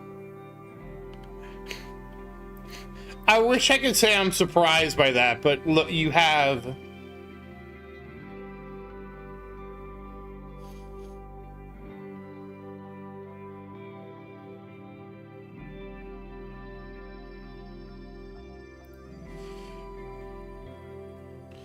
There's like so much of that. There's Klarna.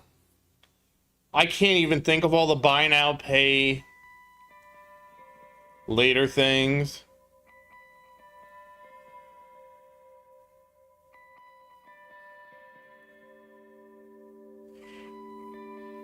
I mean, to be fair, Rubber, I maxed out lab speed in 42, 44 weeks.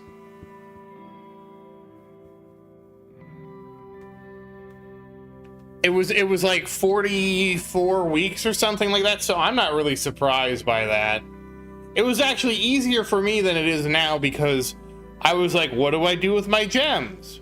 I know, I'm gonna put them into speeding up lab speed. There was literally zero other options.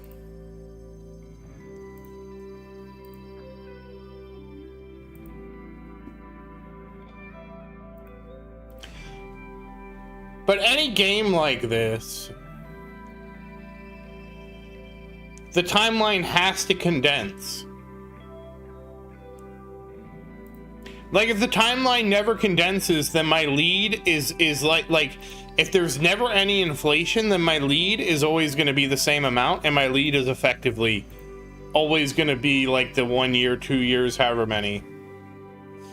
Yeah, they did Genesis, and I was like, nope. I don't believe your logic in this. I'm gonna keep going because I'm insane.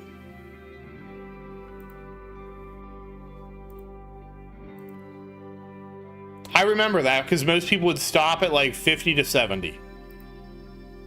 The thing I was following said stop your lab speed between 50 to 70. And I was like, nah. Why would I stop? The best researches are the researches that aren't released yet.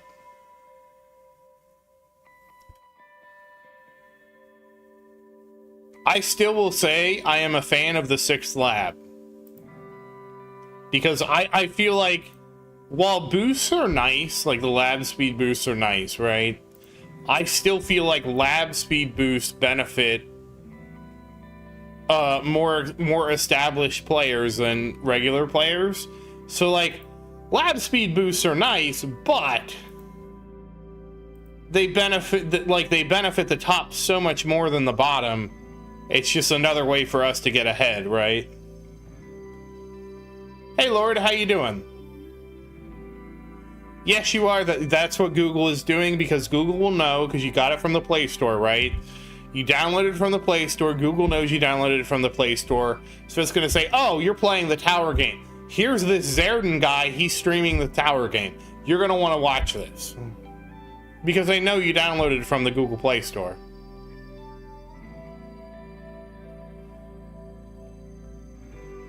I would say the 6th lab would benefit newer players. That's the thing, like, I think a 6th lab would benefit newer players more. Like, there's a lot of stuff I'm researching that doesn't really help me that much anymore. But I just, like, it's like, I am being greedy and I want to have it.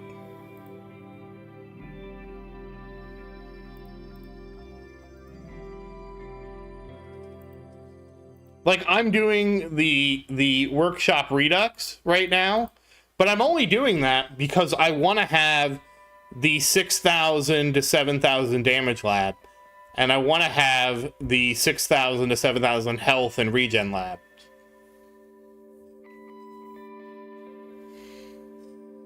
Well, hey, Muffin, how you doing? Well, Muffin, it's easy at that stage in the game. You save up for your 4th lab, then you're going to have to turn around and save up for your 5th lab, Muffin, and then you just save it for your 6th lab. Don't do that to me, Casey. Don't make it 50,000 gems. That's going to make me sad.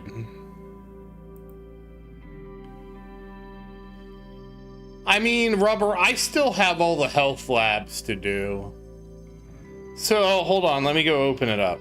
Let's go look.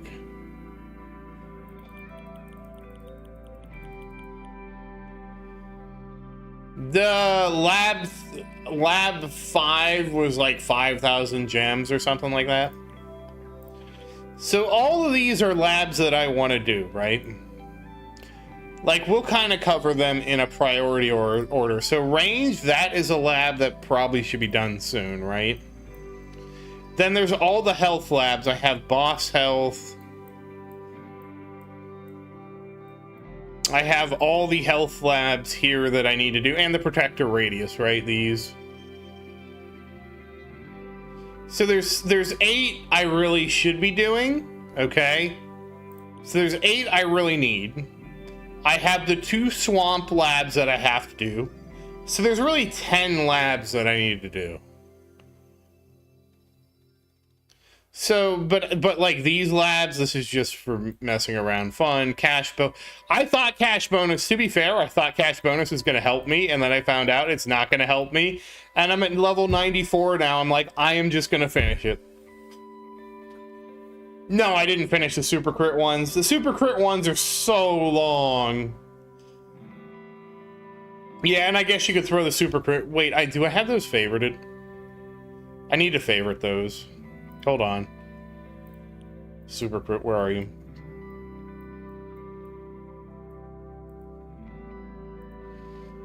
You basically, the super crit labs are so long, you basically have to gem them.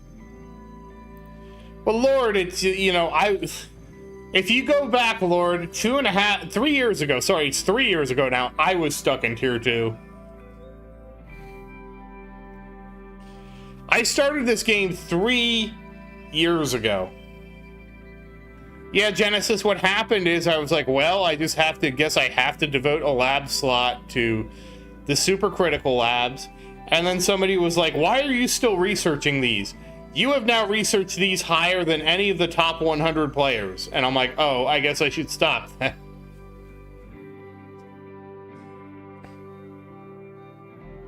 I don't remember who said that, but that was one of the things I heard.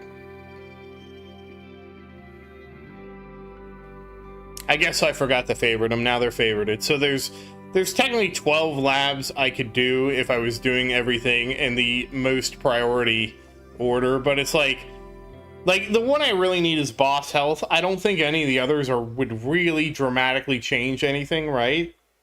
So I'm planning to start boss health as soon as the lab slot opens up, which I think is going to be cash mastery.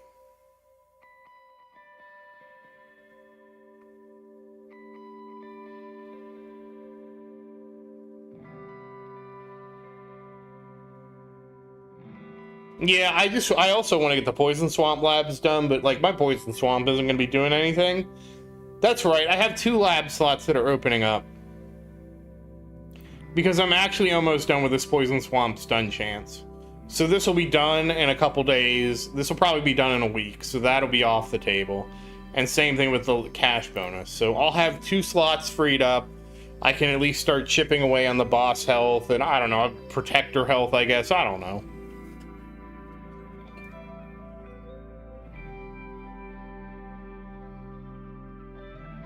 I'll figure it out.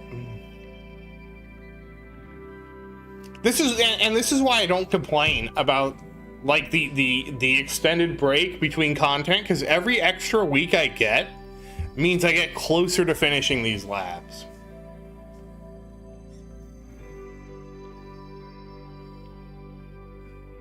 You have RPC, you have damage. I would say enemy balance is probably up there.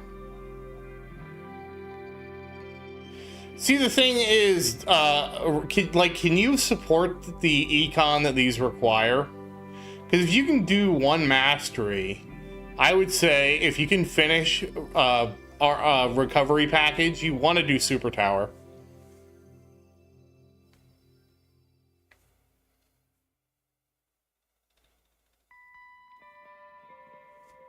Oh, nice. Yeah, my Swampy isn't coming out anytime soon. I did max my Ren, so my Ren goes up to 1500%, so I have that ready for Swampy too. I went ahead and maxed that, because I was like, oh, let me get my Ren maxed out. Like, I thought, like, maybe I was delusional, and I thought maybe that would help. And it didn't help, but it was a nice idea. Oh, nice. I've heard a lot of really good things about Poison Swamp and Havoc Bringer. If you are there, then yeah, you want to get Super Tower, man. You definitely want to get Super Tower.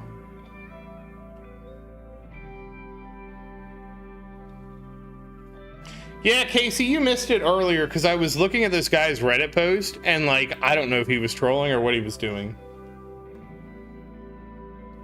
I'm not going to read it again.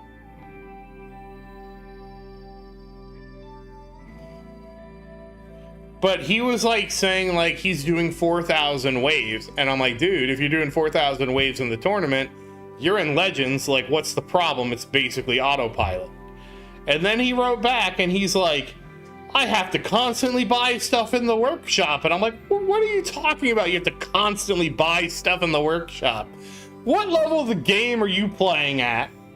Because you're not getting 4,000 waves if you have to constantly buy stuff in the workshop. Oh, okay, Genesis, I didn't know that.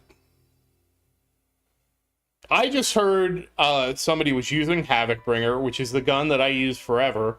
I was like, oh, really? You're using Havoc Bringer? And they're like, yeah, it was good for Poison Swamp. And I'm like, oh, okay, I didn't know that. I don't know how all the math works for Rend.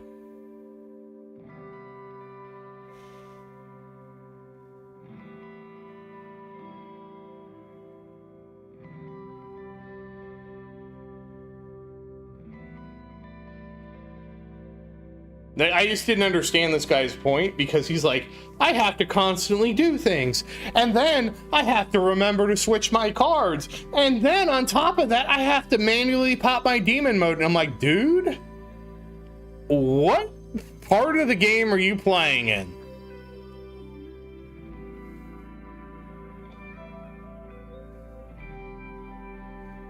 I don't know why it made me laugh so hard, but it did.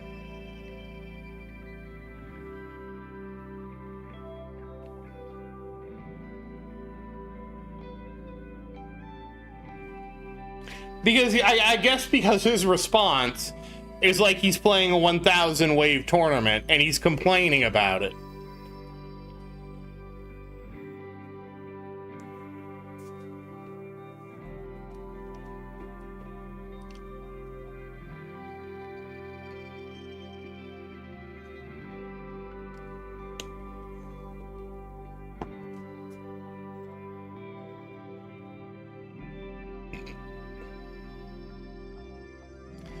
Yeah, I don't know Genesis. I'll be honest. I don't know. I just know Faust. He told me he was switching to Havoc Bringer. I was like, oh, really? Havoc Bringer? Because Havoc Bringer was like the gun I got to 5-star like forever ago. And I didn't understand the interaction between Swamp, Poison Swamp, and Rend at the time. And then he gave me the whole dissertation. I'm like, oh.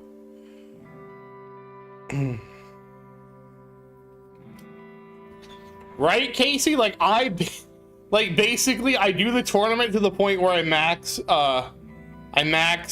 skip, the health skip, right? Once I max the health skip, I just sit here and bullshit with you guys until my intro sprint runs out.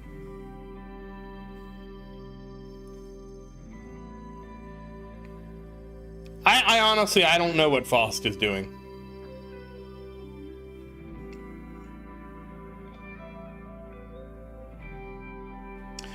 Because, Tommy, max ILM does not get me what I need, which is more economy. The longer answer is, I want to get Golden Tower duration to 70 seconds. I want to get the bonus to 20.8. Then once I have those two things done, okay, we are assuming that there's not going to be any more stone econ in the update, right? Because the update could come out and it could give me more stone econ, and then I'm just chasing that dragon all over again.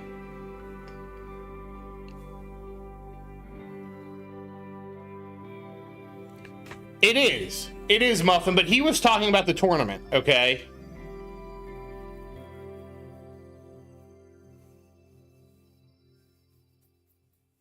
And there's a huge difference between what you're talking about, trying to get 4,500, and running a tournament, right? Like, you can choose when to micromanage your tier 1 run. You can't really choose when you want to run a tournament. You know, it's just going to happen. Like, tournament day is a day, that's it.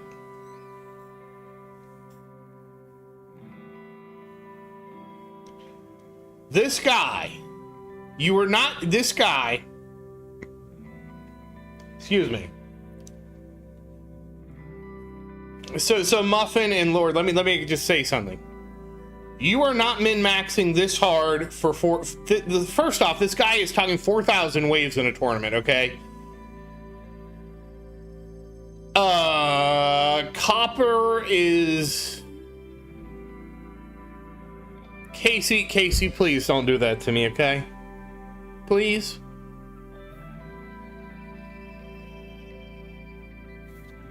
I mean, because if they do that, Casey, I'm going right back into econ again. Not that I mind doing econ. It was just like, I had finally, like, I can finally see a dim light at the end of the tunnel where I could do something other than econ, and it's about 900 stones away.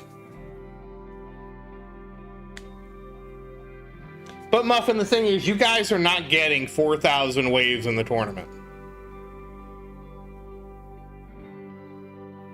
I don't even remember when they increased the ultimate weapon level Genesis. I thought it came with version 26. I don't remember.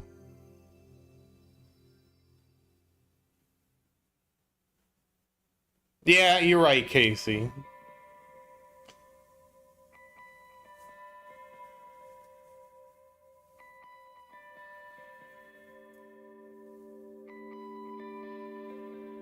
I honestly have no idea.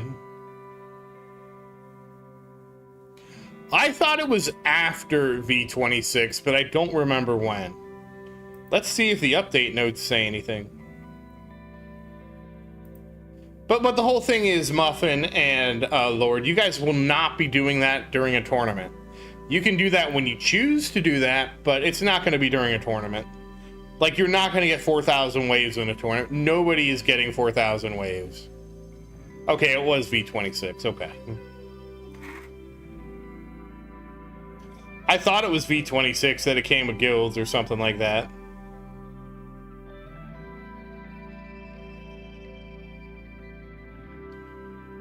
Exactly. You're going to get like 80 waves, which your tournament is going to be over. Depending on what your game speed is at, 80 waves is like 8 minutes, give or take.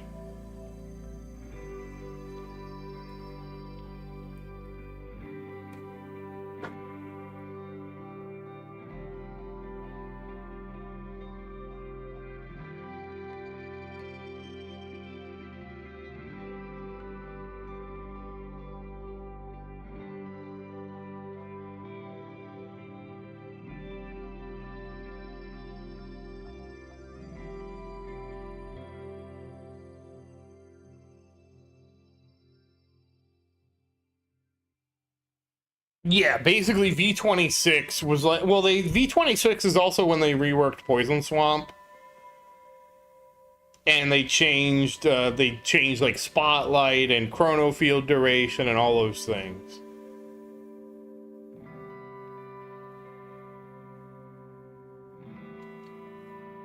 Because I remember people were not happy with the extra ultimate weapon levels because they were so expensive. And there was a lot of people. Hey, Tower, how you doing? It actually was, I would say, a pretty low point for the game.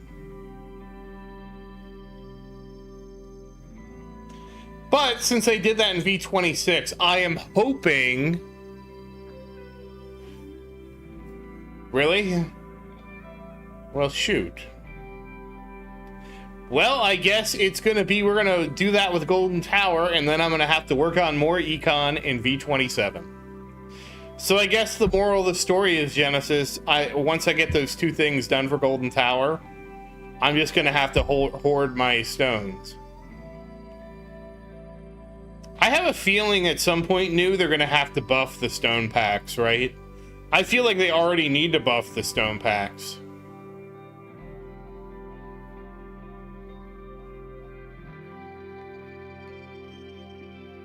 Like, I feel like we're going to need to buff stone packs in the sense that, like, stone packs are going to have to go from, like, 750 to 900 just so they're 2 tournaments again.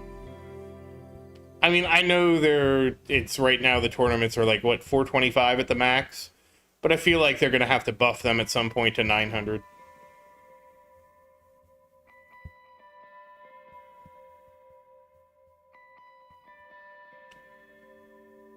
Why would it upset people?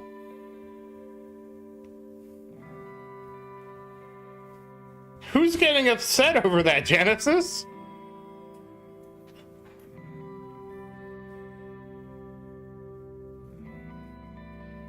I mean, would people really get upset if all of a sudden they're like, yes, from this point forward, you now get 900 instead of 750?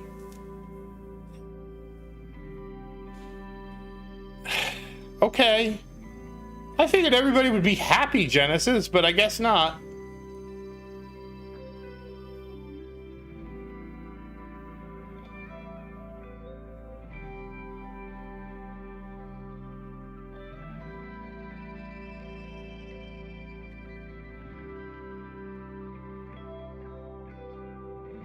So do you think they could ever make stone packs bigger without pissing people off? I assumed if you're buying stone packs and they went from 750 to 900, you'd be happy, right? I figured everybody would be happy with that.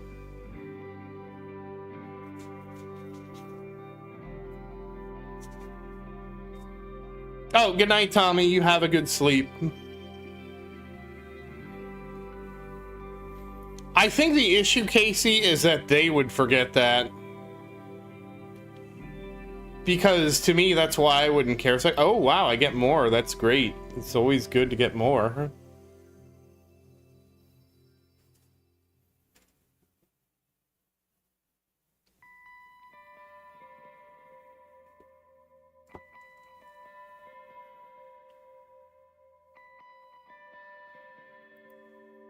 Yeah, no, it would have to be the same price. Because the idea is just currency inflation.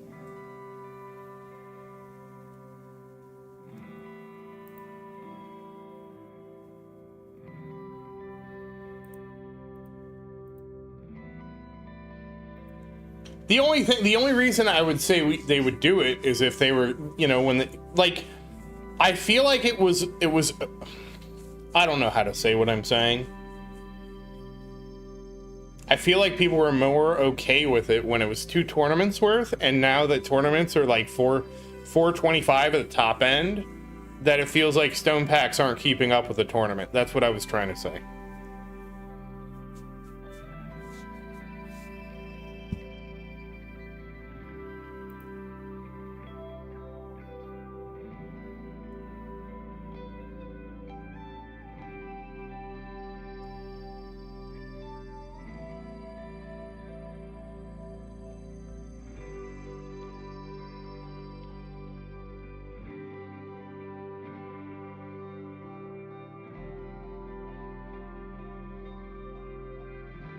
There can never be an end to stone chasing. That's the whole problem. There can never be an end, because then the game runs out of money.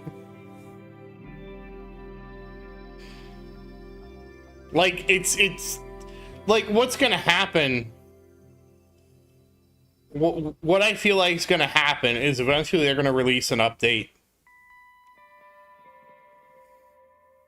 And the thing is, whatever this new update is just gonna kill the game.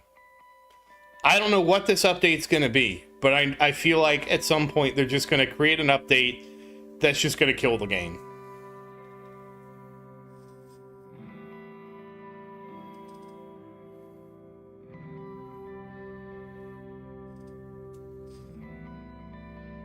I don't really feel like tournament stones, like, I don't feel like how many stones you get from the tournaments really compete with stone sales. I honestly don't.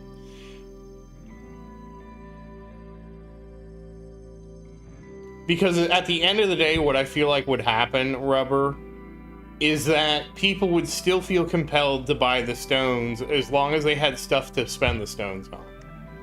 Like, you're never going to get enough stones naturally without buying stone packs. That's kind of the problem, right? Like, I could easily drop, like, I could buy all the Exwella things right now, and I could spend all the stones, right? And that would be like 3,500, 3,750, right? I could get, actually, no, it's less. Wait, no, did it reset? Yeah, reset. It should be 3,750, right? And if I got 3,750 stones right now, I could do it, and I still wouldn't have enough stones, you know? I really do think that Genesis, they need to add an idle mode to the game, though. I 100% think they need to do that. Well, if I got the 2 in-game ones, too, then yeah, Casey. So it'd be 4,550. I wasn't counting those, because you can't just buy those on demand right now. I'm pretending like I'm buying it right now. But yeah, I could get the whole month's worth and the 4,550. And that would mean, like, I could complete, like, some of my goals, but I would still need to come back for more and more and more stones.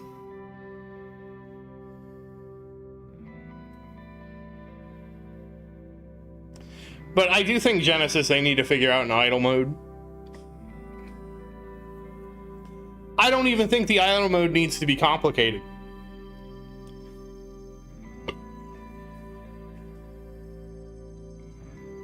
Because to me, the idle mode is such an easy win, and you just make it capped at like 50% of your best run, or 60%, or 70%. I don't know if I really would want it to go higher than 75%.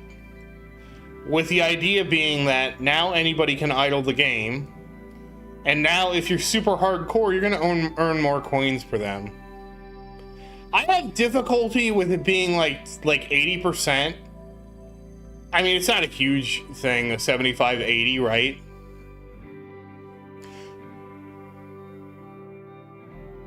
No, Tower. No. I don't think they're going to kill the game. No. That's not what I'm saying. I think they're going to release an update at some point that they think is fine, and it's just going to go too far, right? So we had the modules update.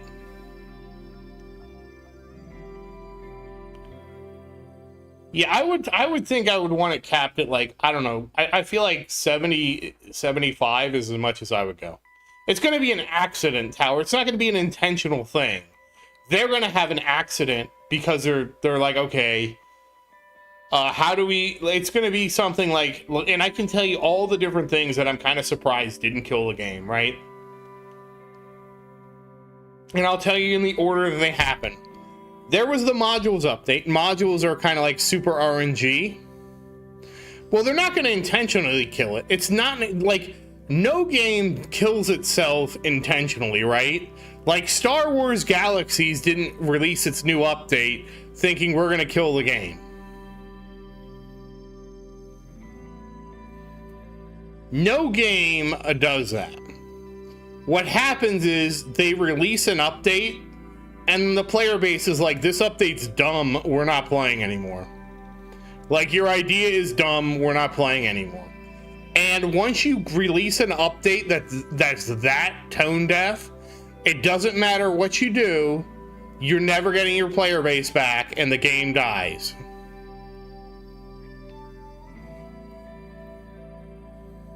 That's what I mean when I say kill the game. It's not like they're going to intentionally kill the game and release The Tower 2. No. They're going to have an accident where they think the player base will tolerate this and the player base doesn't.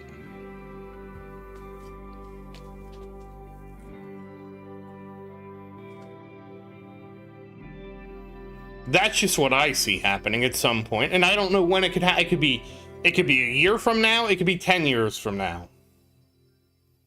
And it's just because I can name so many games that it's happened to, right? Star Wars Galaxies. What was the other one? The Conan game. I think it wasn't Conan Exiles. It was another Conan game.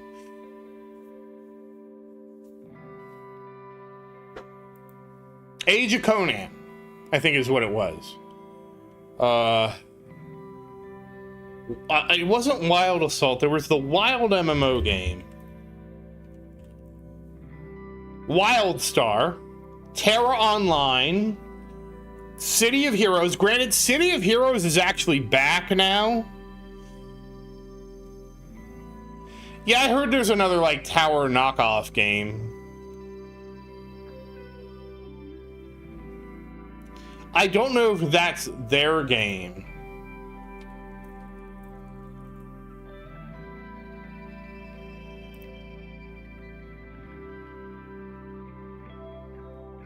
Because I did have somebody message me about a game. And they're like, I'm playing the tower game, but it's like the old tower and it's not the current tower. What ultimate weapons would you recommend? And I'm like, what do you mean? Yeah, it doesn't look like it's Tech Tree Games.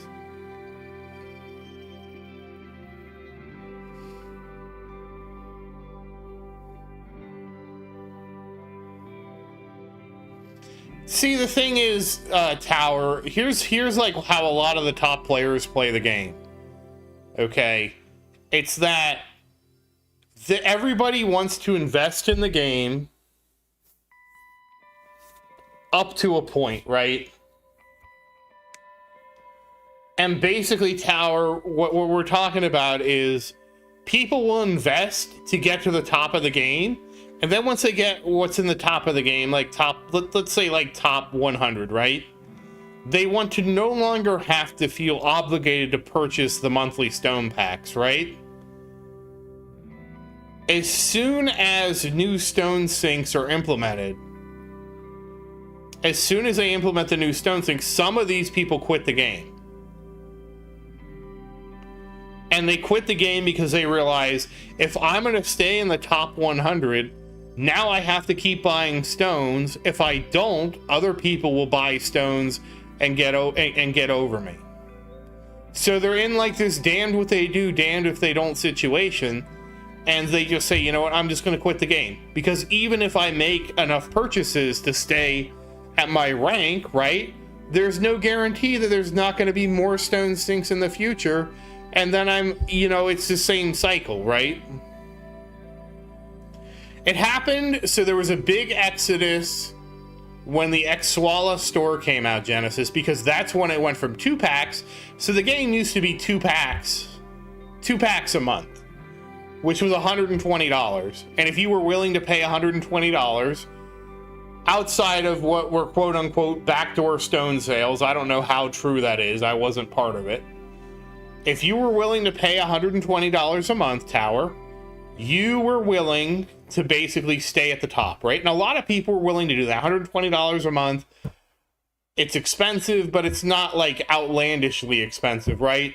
Like $120 a month is equivalent to going out 4 times a month and, getting a meal somewhere. So a lot of people were okay with it. Then Xwalla came in, and it went from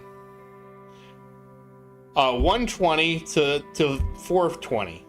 And I don't know when the events came in. I think the events came before Xwalla, so it went from 120 to 150. 150 still, okay, so now it's 35. Exactly.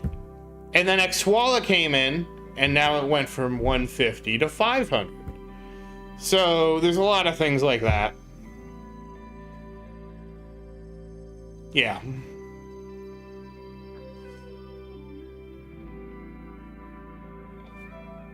And so that's what happened with a lot of players. So I know it happened. I think Tay quit Genesis. Like, Tay quit because basically he was at the top of the game, and then between Xwalla, because basically he was at the top, but he was like between all the new stone packs and stuff like that. I thought he did. Maybe I'm getting the name wrong, because there's been a couple people that have quit for similar-ish reasons. I can't keep track of who's who, to be honest with you.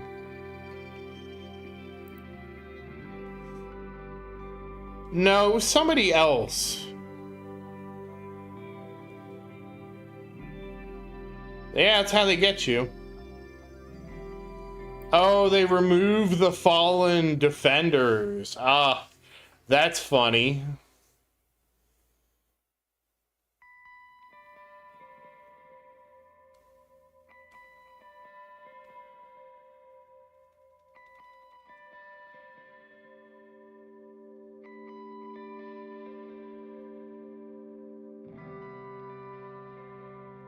I forget who it was.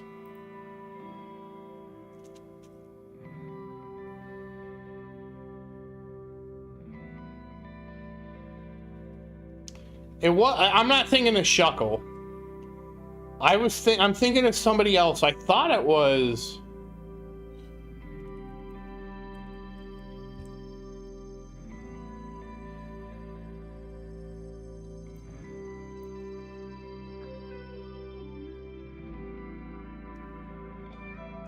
It was somebody who he basically, it was one of the players who, it was the first guy who figured out who theorized the interaction between. So all the Black Friday abusers, they're just banned from the ranking, Casey. That's all they got. They got banned from the ranking, and they got banned for every Black Friday extra purchase they got. They got banned for whatever.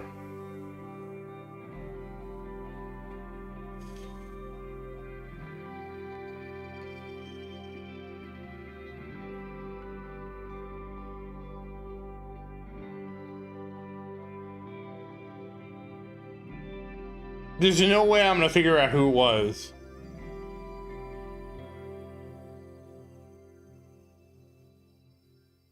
But whoever it was, he allegedly came up with the theory that the black hole coin bonus would stack with the golden tower bonus. Whoever that guy was. And he allegedly quit. No, he just quit the game, Ned.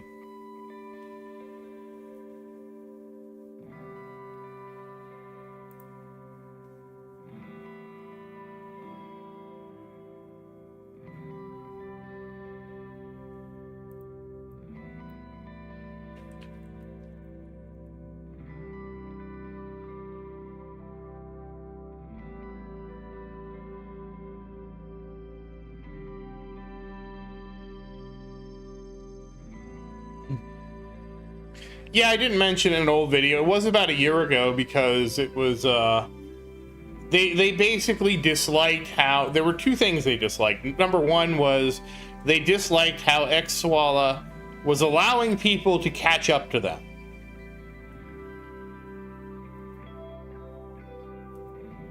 Oh, Casey, I only get all my news secondhand. So I don't really know. Like, I'm surprised. Like, to be honest, Casey, I'm surprised.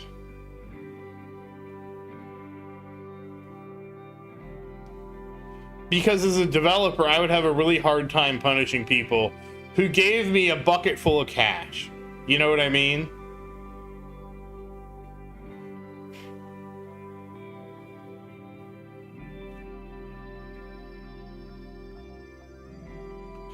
But that's kind of the thing, right? They had to figure out a way to punish them and be like, yeah, we still want to keep the 10 grand you gave us.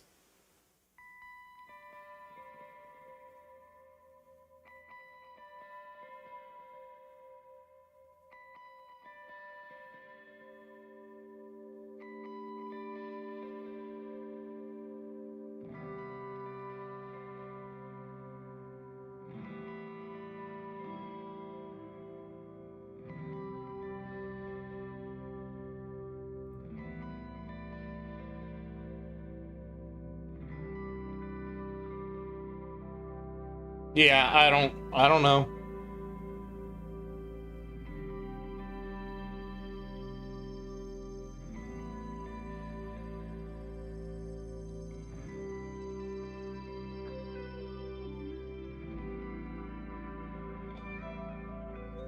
I'm never gonna find who it was, sadly.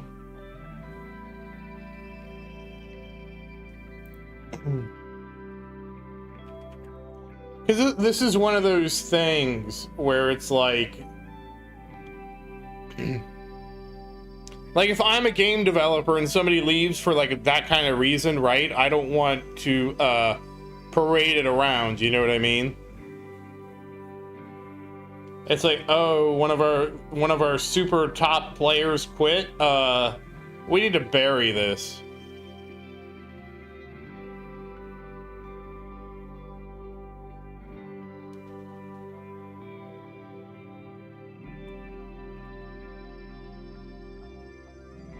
Yeah, Casey, I don't know how the ins and outs work for this, right? I don't know. But you understand what I mean. There's a conflict of interest, right? You have a player who illegally bought things from your game and they weren't supposed to, right? But this player spent $10,000, so what do you do about this player? Like, you have a clear what I'm trying to say is you have a very clear conflict of interest, right?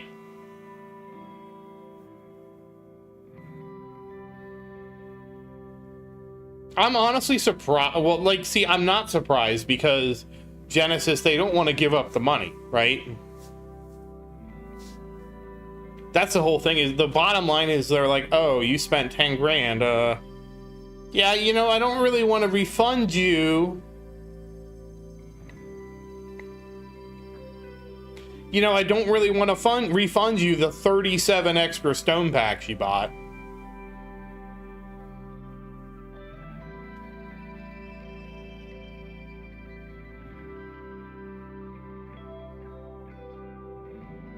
I mean, that's what I'm trying to point out. There's that very real conflict of interest there.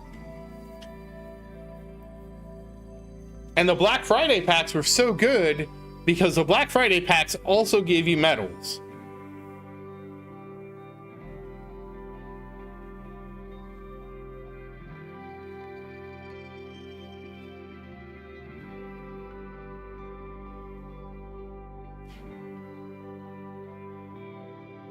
No, Casey, what Genesis is saying, like the way they would handle that in a gacha game,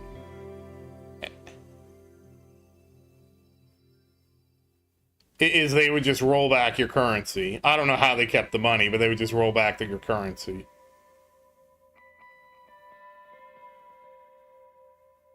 I don't know what kind of language they used in their TOS to make it so you effectively bought nothing.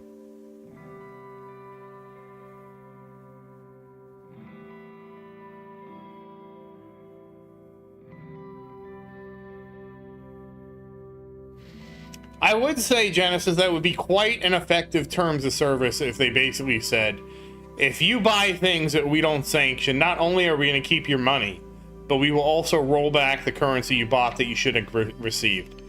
That is, I mean, that's a great way to punish cheating, in my opinion, but that is also ballsy.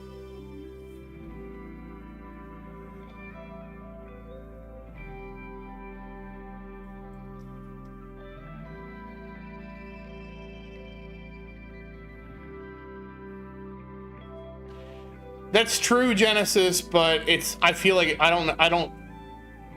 So in World of Warcraft, it's different, right? When you buy stuff from World of Warcraft, you're buying stuff from Blizzard directly, okay?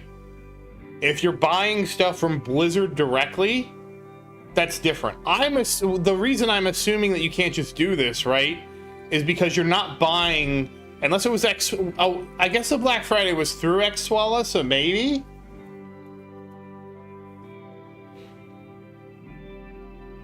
I was thinking for some reason that it was through the Apple store, you know, that if this happened with the microtransactions, then these people have recourse, right? Because they go to Google and they go to Apple and they say, hey, I spent $10,000 on this game and they just banned me. You know, give me my money back.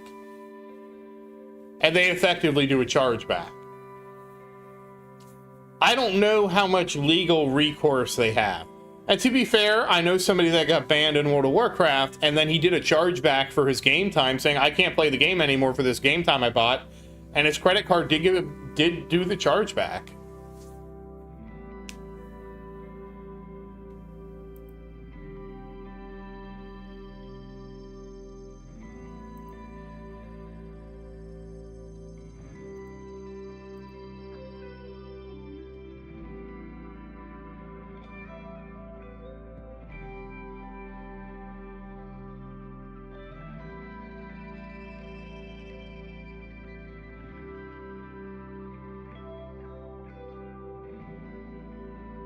Oh, I didn't know that, Genesis. Then I guess they could have just pocketed the money and walked away.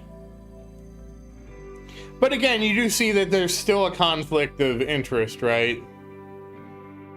Because do I really want to ban somebody that just spent 10 grand on my game? Because if they spent 10 grand through a bug, they're likely going to spend another 10 grand in the future. So do I really want to ban this person?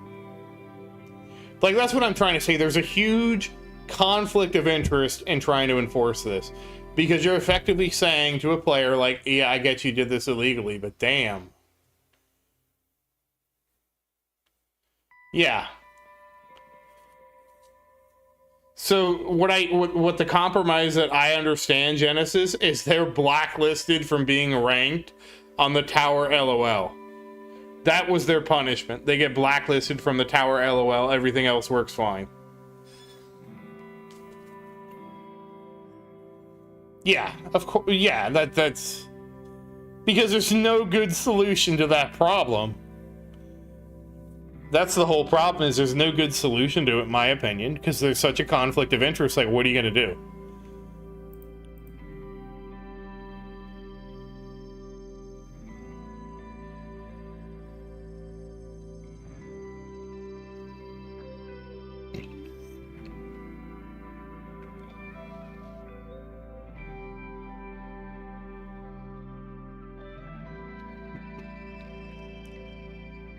Well, I guess that is one way to do it, Robert. You ban them from the official Discord, because that way they can't start a ruckus, right? Because the last thing you want them to do is brag about how they got all these stones, right?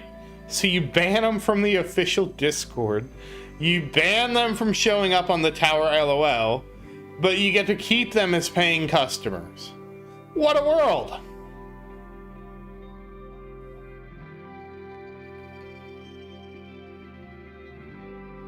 Wait, who leaked their images? Like, I'll be honest, Genesis, I missed how all this unfolded. I just heard about it after. It's hard to punish the Tower. It's not it's hard to punish the rich. It's hard to punish somebody who's giving you money. Wait, they were so stupid that they said something?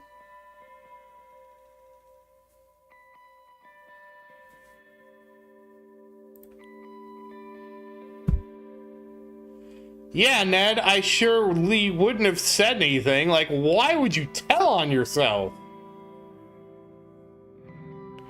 That's wild.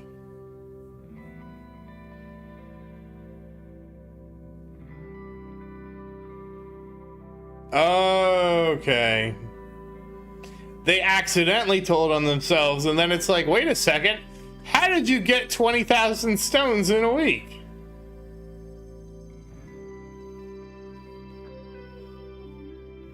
I got you. That is kind of hilarious, Genesis. Like, I missed the whole thing. I just heard about it secondhand, right? And I was like, huh.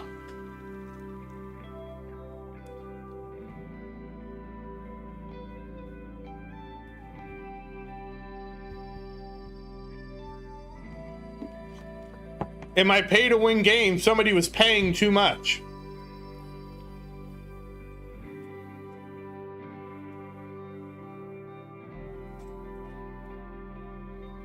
That's just so hilarious.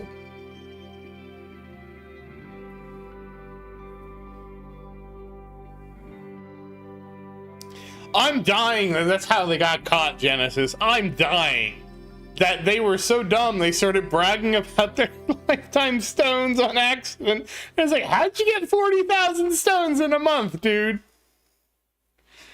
Oh, Jesus. You know, if they didn't get caught, I bet Tech Tree would have just swept it under the rug and we would have never found out.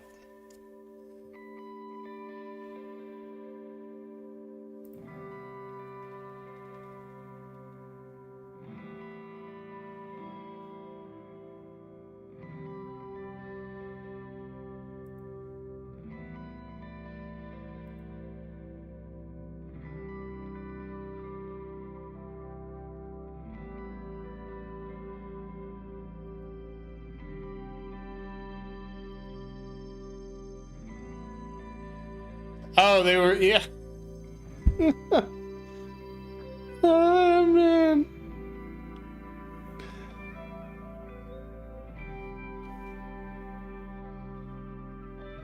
Oops.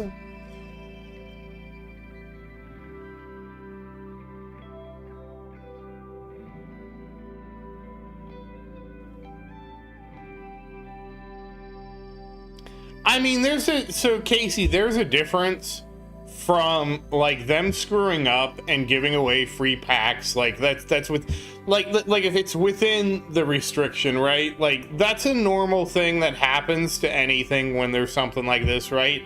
Like if you tried to buy a stone pack, it screwed up, it didn't work right, and there was a whole like kerfluffle, like what happened with that.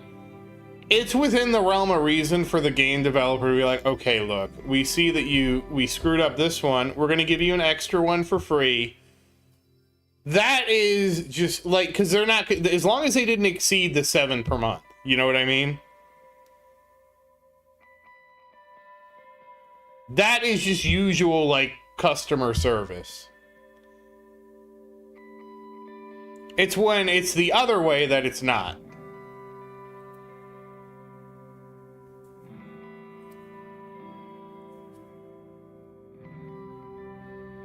Like, because everywhere I've worked, it's been like, oh, we messed up processing your credit card.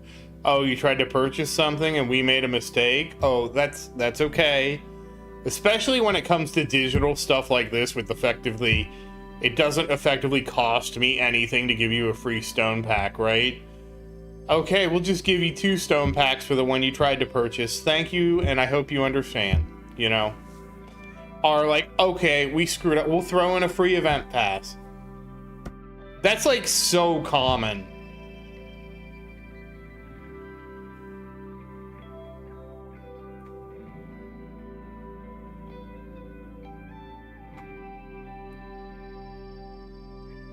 It would only be a problem if they did it over the limit, right? Like somebody purchased all their stone packs for July and they're like, oh, we screwed this one up. They would have to be like, look, we'll give you an extra one, but we have to take one from August. That should be fine, right? Sure, they got it early, but if they only purchase 4 in August, it kind of washes out, you know?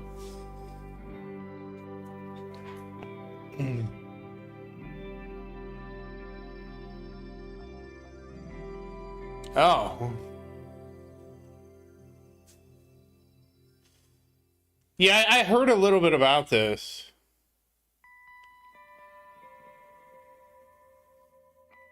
Yeah, I understand Genesis, because then it just becomes like there's like the pressure, right? The pressure to keep up with everybody else. Me, I'm just kind of here. It's like, you know, I mean, it's like, and people have helped me out, extremely appreciative. But you know, what comes may come, you know what I mean?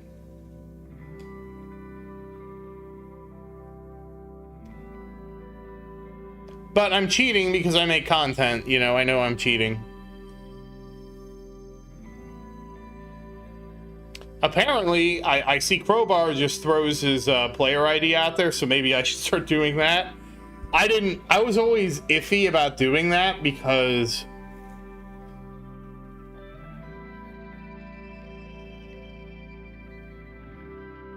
it's so like, it's a thing that's happened forever, Genesis. It's Like in the 50s, it was called keeping up with the Joneses, right? Like your neighbor got a new washing machine and you felt like you had to have the new washing machine, right? It's the same thing that's happening. It's just in a video game.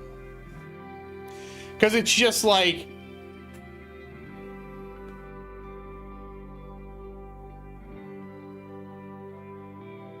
that is the one thing I have been concerned about, right? Like, what happens if somebody buys 5 stone packs, gifts them to me, and then does a chargeback, right? What happens? You know? Do I get punished for the gift? You know what I mean?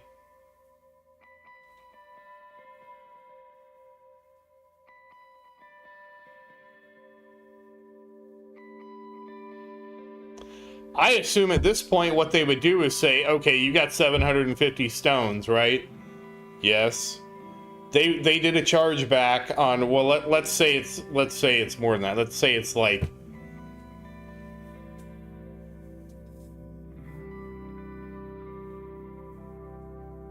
well, I think it'd be more like this, Casey. It'd be more like, okay, so somebody bought 5 stone packs and gifted them to you.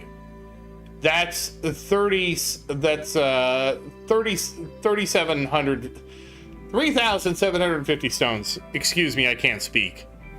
Since they did a chargeback, we didn't get any money. So we're gonna ban you for 10 tournaments.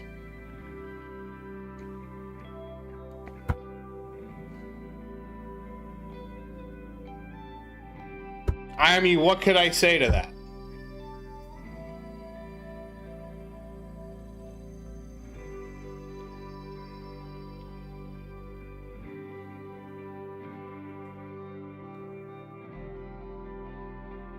I am surprised they don't have a way to make your just like take the stones back. You know what I mean? Because every other game, what they would do is say, okay, somebody tried to buy you 5 stone packs. They obviously shouldn't have done that. We're going to set your stones to negative, and you just have to pay the debt off. It's really not fair because you get to benefit from this. You know what I mean? But it's the best way to handle this situation. You know what I mean? That's how I would have handled it. Just set the currency negative. If I like spend it, just set the currency negative, you know?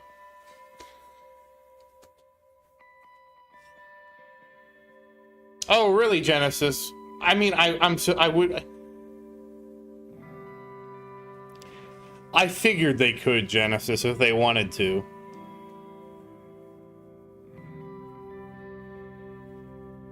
Oh yeah, whatever happened with that? I remember you talked about it. I never got the conclusion. I'm guessing they eventually fixed it with the guilds thing eventually. They just, it was just like, oh, okay. Wow, that's nice. I'm glad they were able to sort it out.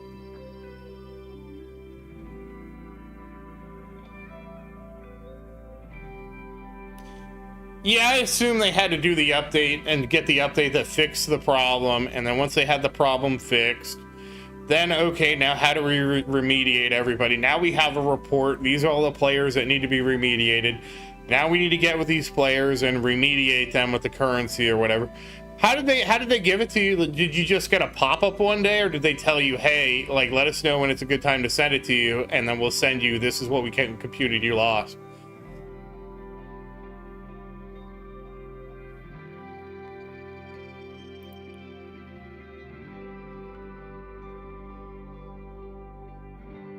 Like, how, I guess what I'm asking is, how did you get it back, right? Did you just one day you were playing the game and a pop-up came up? Or did they tell you, hey, just let us know when it's a good time, we'll send you the difference?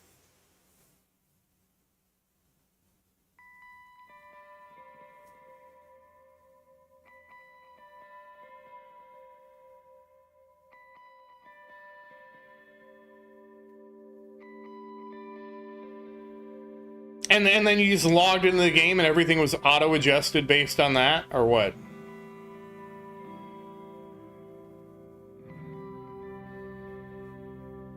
I will say that is pretty cool that they did that.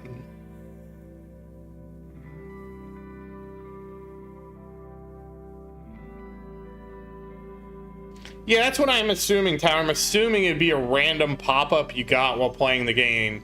And I didn't know if they would just give you it whenever. Oh, okay. Oh, okay. Okay, so they manipulated your save file at that point. So they basically said, re-log in, we're going to give it to you. Okay. I just didn't know, Genesis, if they were going to do a pop-up or something like that. You know what I mean? Because, like, if you gift me a stone pack, I'm not saying to do it, but if you did, it gives a whole pop-up thing that I have to handle, right? So I didn't know if they would just do that in the middle, like you could be asleep or farming or something, or if they did it a different way. But honestly, if they can do that, then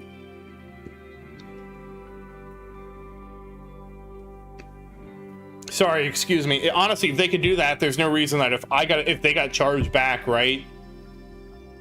They would just let me know and take the stones away, right? What am I gonna say? It was a gift, right? The gift was, the gift was apparently not a gift. You know what I mean? The gift was ungifted.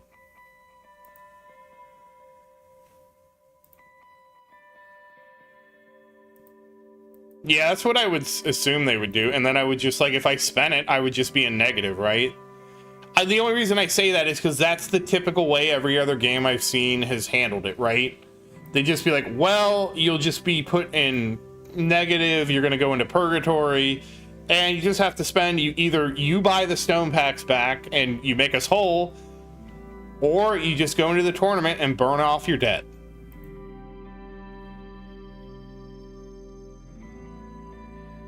I would be surprised, because that would mean they intentionally used an unsigned currency, which to me is wild because most devs don't think that far ahead. I'm sorry, that's kind of mean, but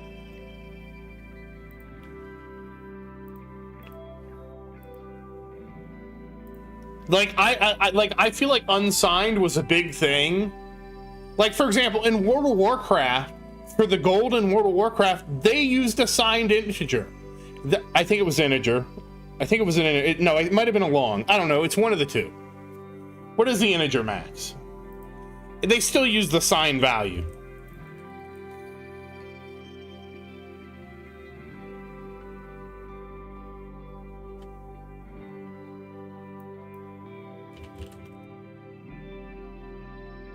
Actually, I don't recognize either of these.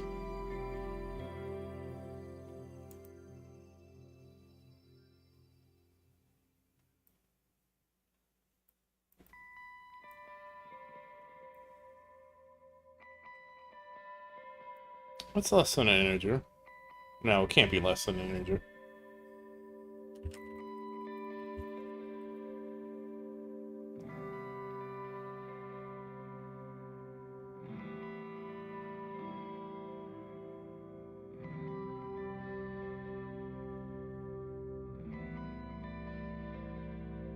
Oh yeah, it was. So World of Warcraft, the original gold cap was 214,748 gold. And that was basically a signed integer. I just remembered it differently in my head.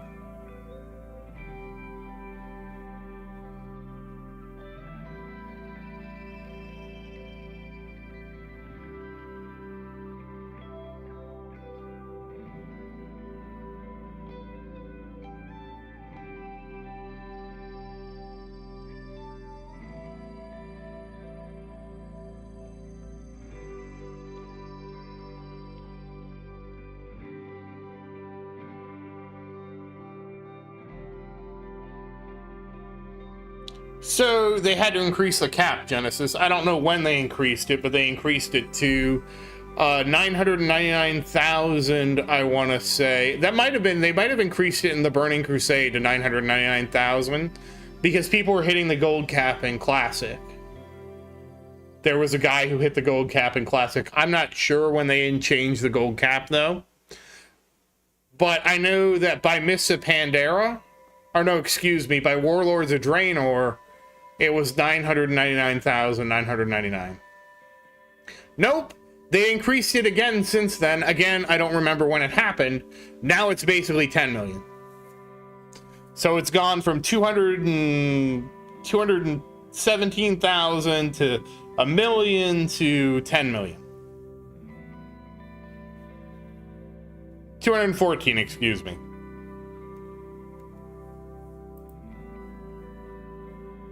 But my point of this was not what WoW's gold cap was. Yeah, but I mean, you get into the same, like, so World of Warcraft's currency is a great problem, right? If you don't inflate the currency every expansion, then a new player falls behind to old money. It's the same issue that we have in the tower. So World of Warcraft's answer is every expansion for a long time, they kept inflating the amount of gold you got. And they'd inflate it by like 20 to 40%, because that's the only way a new player could catch up to old money. Otherwise, if they never inflated the gold, you basically run into an issue where the people who play the longest have the most gold. And I mean, that still kind of exists, right? And that, what do? You know? How do you handle that situation? And so they chose to just basically... Now, to be fair, we've also had deflationary expansions, which I don't understand, but we have them, where they just don't... They tighten all the gold stuff. You know, honestly, if there's one change I would want to see World of Warcraft do, I would just... Even if it was just for a season, I would love to see World of Warcraft make all the raid gear drop BOE. Like, it probably wouldn't be a whole season, right? You'd probably have to do it at wait until at least, what is it? All right, thank you, Ned. You have a great evening and happy farming. And good luck with the twins.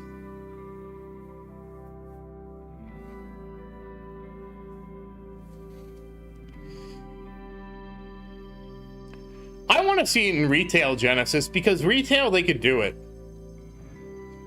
They could do it in, they should have done it in Season of Discovery, because in Season of Discovery, they banned GDKP, right? If you want to ban GDKP, the way you do it is not what they did. Just say, okay, all the gear that drops is now BOE. You don't need GDKP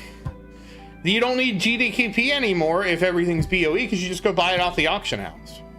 I would just love to see what happened. And I feel like they could do it in retail. I feel like they could do it in retail and get away with it because of how every season is just a gear reset, right? Because you could wait, right, until because the way retail works now is we have an opening patch, we have the 0.5 patch, and we have the 0.7 patch, right? That seems to be the new thing they're doing. And so I feel like in the 0.5 patch, they could try one time, okay, all the gear from raid is BOE. Go nuts. And I would just love to just see what happens. What do people do if that happens? You know what I mean? I would just for, even if it's just for one patch, I would just love to see it, you know? Mostly because Genesis, I always think back to how EverQuest was. And EverQuest didn't have the concept of...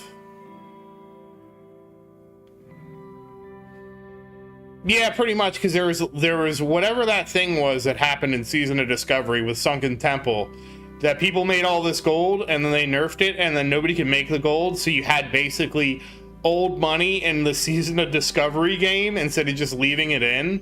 I feel like they would have just been I feel like they took the worst option there.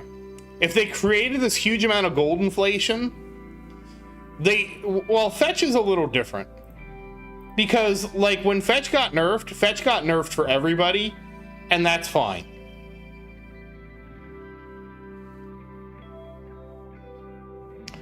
I mean, that's always going to be the thing. Because, the funny thing is, so many World of Warcraft players complain about gold botting and stuff like that. But the reality is, to me, Genesis, the funny reality is why these bots bought so much is because the players are so willing to buy the gold from these gold sellers, you know? Like, your own players are the ones to blame.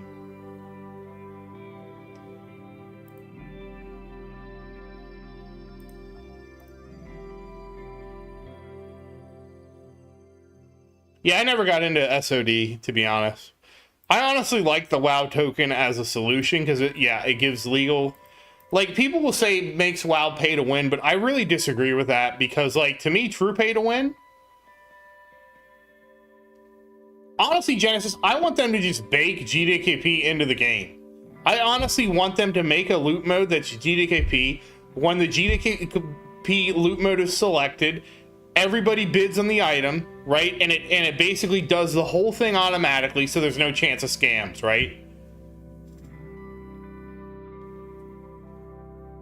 But I would just like to see that. I honestly, like, again, but like I was saying, I would much rather see them just make all the gear BOE and just see what happens, you know?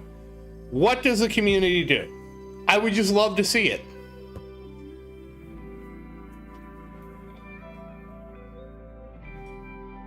Yeah, bots, I mean, but it's not really bots that are a problem. You're always going to have bots. It's the willingness of the player base to spend money to have an advantage. I guess, Genesis, the reality is they can't do what I'm saying without also introducing the WoW token, right? Because you have to kind of have the WoW token. Because at least with the WoW token, they can kind of say, okay, but will the item sell for gold cap? Is it, like, do you really think they would sell for gold cap? I mean, I feel like there would have to be a point where, like, you would be generating so many items through raid that it would just can't, like, they would sell for a lot, and I just feel like they would just drop because everybody would be trying to sell them once you could clear the raid.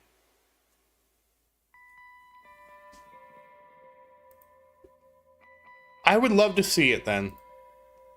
I would love to see them being gold capped because to me that would be hilarious.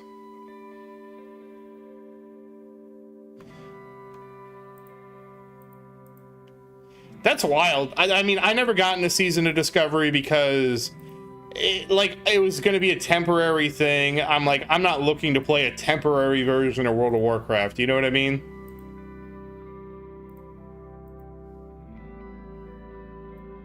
I totally see the appeal, though, of having a temporary version, because then if you're like,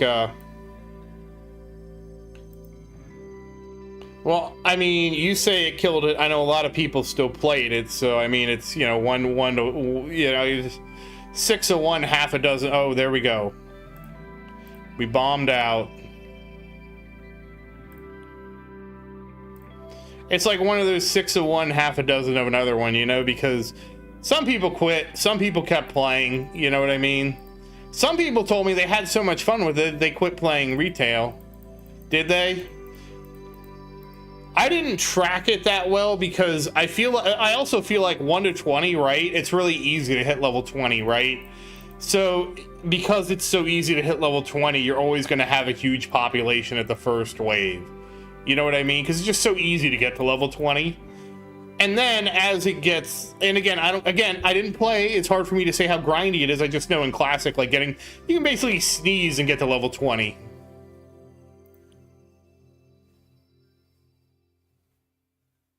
Oh, okay. I don't know, because I heard the opposite, because I heard what ruined it was Sunken Temple. Because I heard what ruined it was there was this thing that came out with the Sunken Temple raid, and it pumped so much gold into the economy, and then they nerfed it.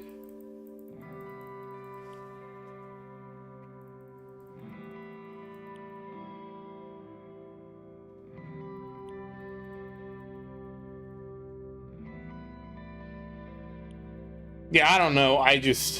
Again, I couldn't get into it because it's like I play retail World of Warcraft, and Maria and I, for us, retail World of Warcraft is already too much almost.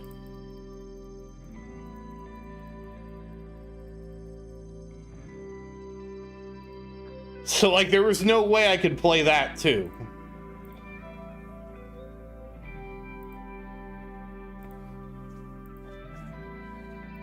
I mean, honestly, like, I feel like we're entering the era, and I told Maria, I call it the TikTok of gaming.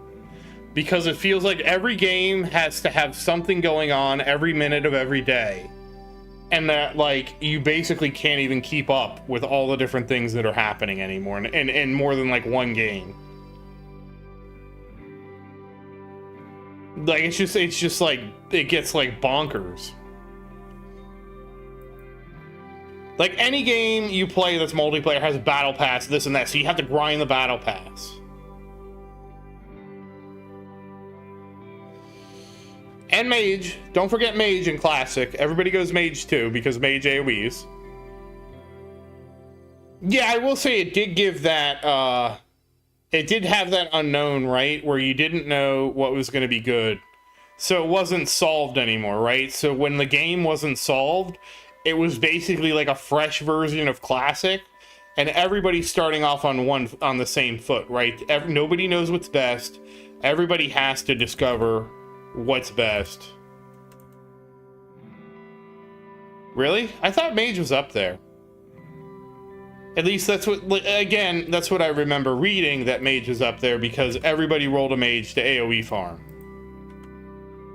But in the new Classic, they nerfed, like, power leveling with mages, so there's fewer mages now because of power leveling. Yeah, in true Classic, yeah, they do, because everybody wants to be a DPS warrior, because warriors are the only class that can zug. Nobody else can zug like warriors, that's true.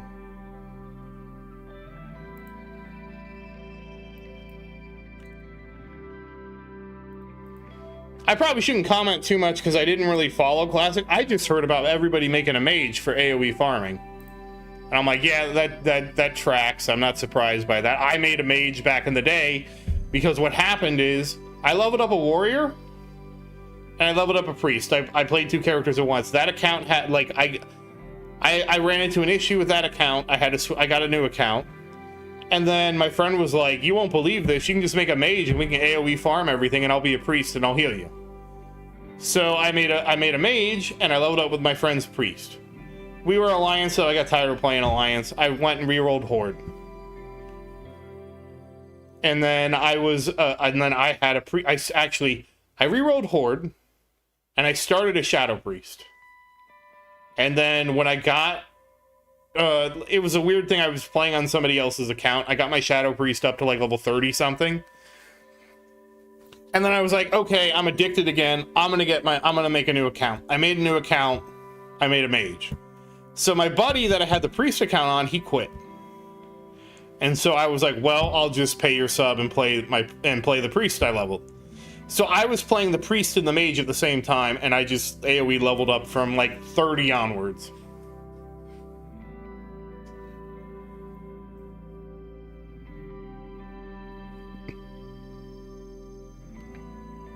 Which druid spec? Do you mean Moonkin? I heard Moonkin did farm pretty well.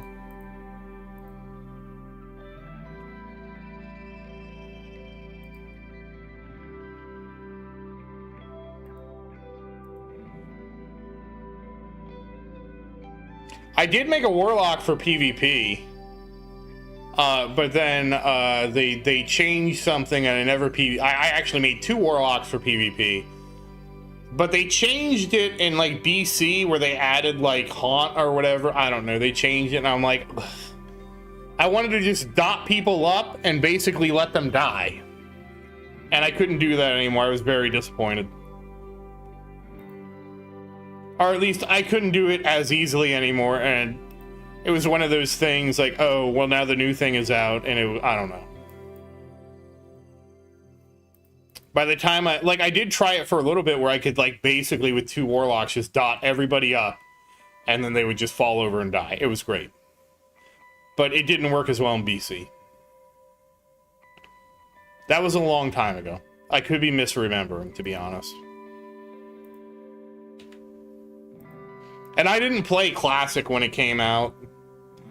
Because I was like, I played all this when it came out the first time. Well, I take that back. Maria and I did play for a little bit, and then it was like, We'll do something else.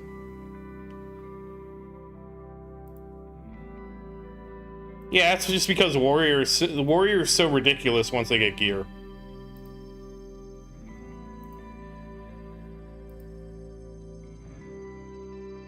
Yeah.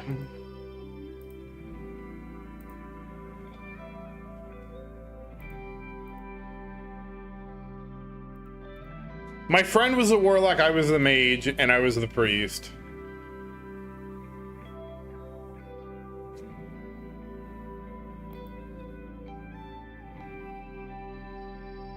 I don't remember what isn't that resto feral balance? Isn't that the way the trees are? Oh, did you hear Genesis? They put a server or not a server, a survey out for a real Classic Plus. Oh, okay, balance fair. Thank you. They actually put one out for Classic Plus. And obviously nobody knows. Like, Mad Season did a video on. I don't really like Mad Season. Like, let me rephrase it. I just don't agree with a lot of the points Mad Season makes. Okay, I feel like Mad Season is stuck in a time capsule of the internet being in 2004. I had no idea. They put a survey out and he made a video on it. But like I said, my issue, I think Mad Season, he's a cool guy and all that. But I just feel like his interpretation of how the game should be is like stuck in a time capsule from 2004. Because he thinks that like RFD killed the game, LFR killed the game, all these things killed, the WoW token killed the game, this killed the game. And I don't really agree with his conclusion. What I feel like is he feels like the players would still want to play like it's 2004. I think that's his mentality. That people would really want to play the game like it's in 2004 if Blizzard kept it the same way. And I just don't agree at all that most players care about that. But I have no idea what's in Classic Plus, but he did a video on it, and I just I watch him a little bit, but also like his... Like, I don't think he has great takes on things. All right, New, thank you for stopping by. I hope you have a great evening, and I hope everything's going well with your mom.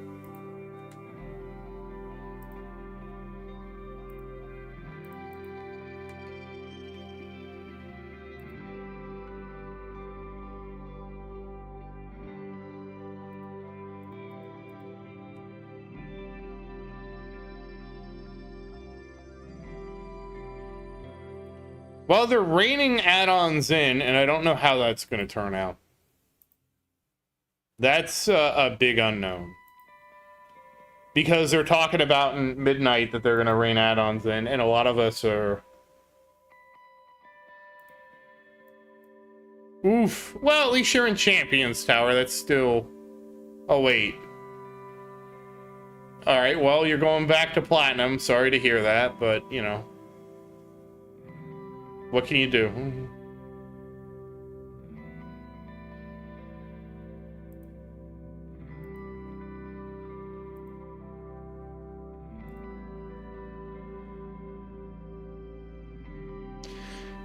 I mean, that's the whole fundamental problem.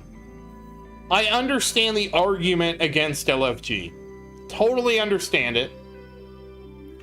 But I also... Genesis, that's where I disagree, and maybe I'm just weird. Because I feel like I have distinct memories of setting up groups with people. And honestly, most of the time, I never gave a shit about who healed, who filled this role. They were either good enough to accomplish my goal, or they weren't. And if they didn't accomplish the goal that I wanted them to do, I'm like, okay, well, we won't invite that guy again. But it was never like, maybe I'm weird. I cannot tell you one person, well, I can tell you a few.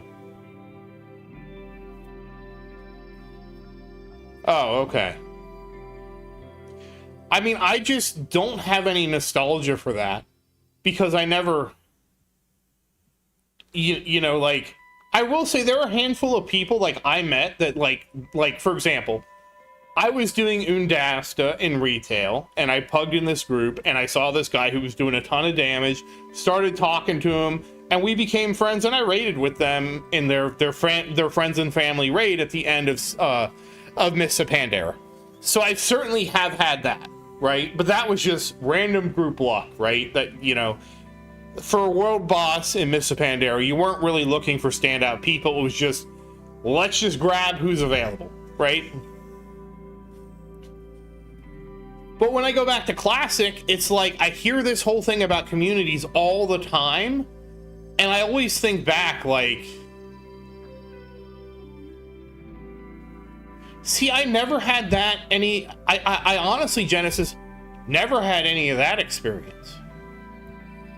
Like, never at all could I, outside of the really top guilds, but I knew who the top guilds were without their armor, without their transmog, because like the #1 guild on my server was Convergence. Everybody knew Convergence because they were the #1 guild on the server.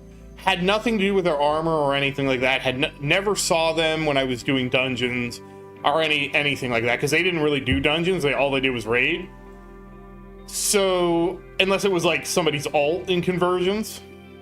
So I that's the thing. That's what, like, I'm so surprised people have such memories of this, because my memory of this is, yeah, none of this stuff mattered. People just, like, I don't remember being that impressed with anybody.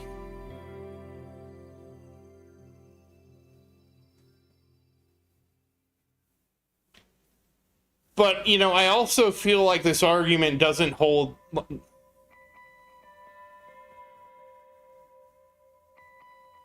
See, that's the thing, I didn't PvP. I do agree, if you were doing PvP, like you were running Battlegrounds, you would recognize people because you're fighting against them. Because we had a guy in our guild, his name was Nakdoom, right? And basically, we ran into some... Yeah, no, I didn't play on a PvP server, I played on PvE. I will say, I rolled my first character on a PvP server and I quit, and I hated it. I hated the PvP server so much. Couldn't go out and farm. Could never be left alone while doing anything. The most dog shit experience I ever had in World of Warcraft was on PvP. Fucking hated it. Absolutely hated being on a PvP server. It was terrible. I couldn't just go farm. I couldn't be left alone. I rolled on a PvE server because I hated it so much. I hated just the idea of me having this farm spot with me. And again, you have to remember I played 2 characters, right? So it was my warrior and my priest. Exactly, I didn't like that. I still remember I was sitting here farming my Furbies. The Timbermaw people in the upper whatever corner. 2 or 3 rogues jumped me. I somehow managed to kill all 3 of them, and I'm like, this is dog shit.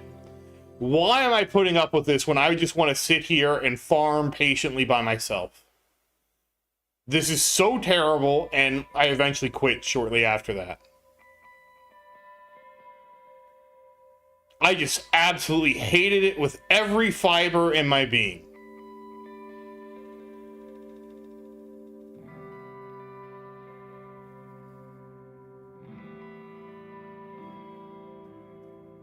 Well, this was when the game first came out, so it wasn't too bad. It was pretty early in the game. Like, this is back when I was in school, didn't have a whole lot going on, so I was able to play a lot. But it was just like, I just didn't like the concept of getting ganked. It was so, like, I didn't see any benefit. I didn't see any benefit to playing on a PvP server because I didn't PvP. Does that make sense? Like, I didn't PvP, so I didn't PvP. Like, I don't know about you, but I got zero joy out of ganking somebody, because to me, I would much rather be doing something productive with my time, like working on professions, leveling an alt, doing anything else other than like going to Stranglethorn Vale and ganking people. It was never something I wanted to do. So to me, like, playing on a PvP server was effectively pointless, right? I will say I was handicapped when I rolled on a PvE server because all the good players played on PvP servers.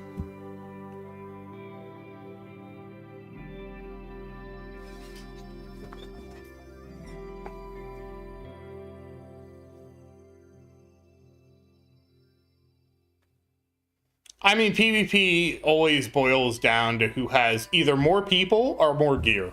Because it's an MMO. I mean, those are the two things, right? So that's why I didn't like it. So that makes total sense for you to have these experiences because you play on a PvP server. I re-rolled.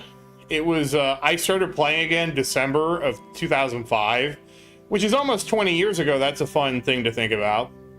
And I rolled on a PvE server. So most of my memories are of the PvE server. Because when I played on the PvP server, I played at launch, so it was like this race. I had enough free time where I was ahead of the curve of the race, right? I was ahead of the curve, but I didn't want to put up with getting ganked. To me, getting ganked was such a waste of my time, I couldn't stand it.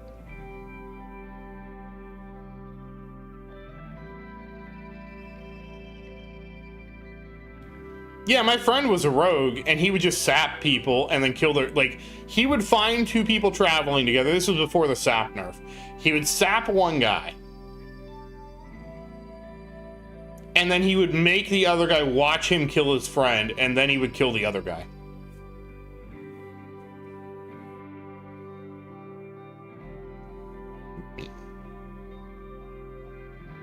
I mean, so eventually, like, I re-rolled on PvE, and when you're on a PvE server, like, none of this stuff matters. You don't care what the Alliance are doing, you don't care about any of that, right? You ignore all the Alliance, they don't bother you, you don't care. You know, that maybe that's why my memories of this are so different, because since I rolled on PvE, like, I would go, like, if I wanted to set up a group, right, and I had people who wanted me to set up groups for stuff I didn't do, and they started to notice, wow, Zerdin, whenever there's something you want to do, you figure out a way to find a group. Whenever there's something you don't really want to do, somehow the group doesn't happen. But I would literally, like, my experience was no different than LFD in the sense that I would go, okay, we need a tank. Who warrior? And I would just go down the list, or excuse me, who warrior 60? And I would go down the list. Hey, do you want to tank X? Hey, do you want to tank X? Hey, do you want to take X? Hey, do you want to tank X? Hey, do you want to tank X? Hey, do you want to... And that would be all I would do, right? Then we need a healer.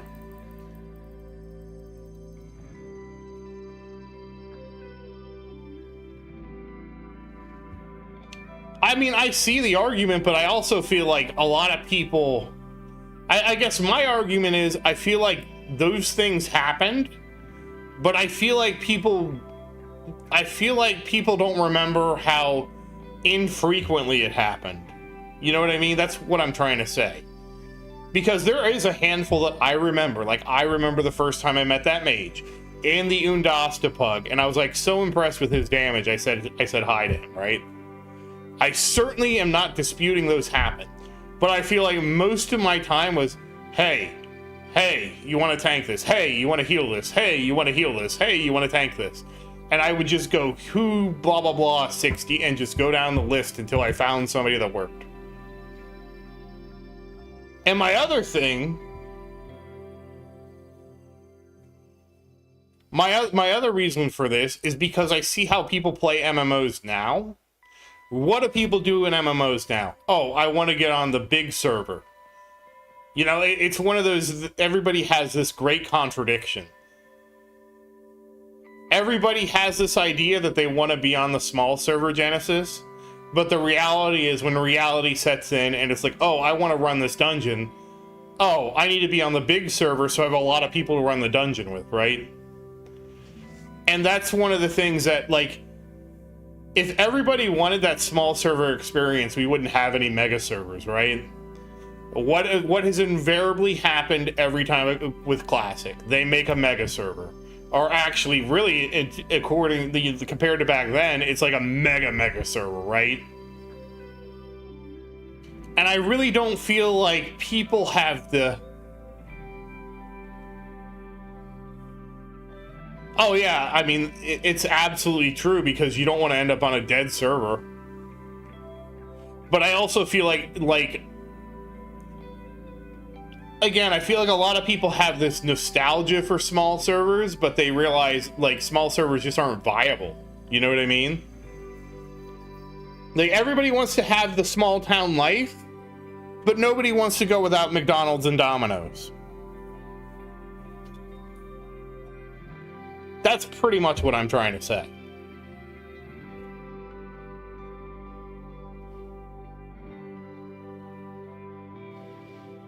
I mean, people say that, but also the streaming servers are packed to the gills too, right? Like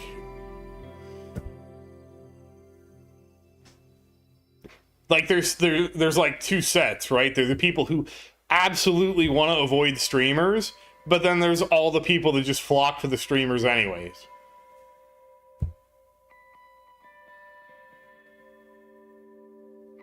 Like I feel like avoiding streamers and wanting to be with a streamer's server is like almost a 50-50 split.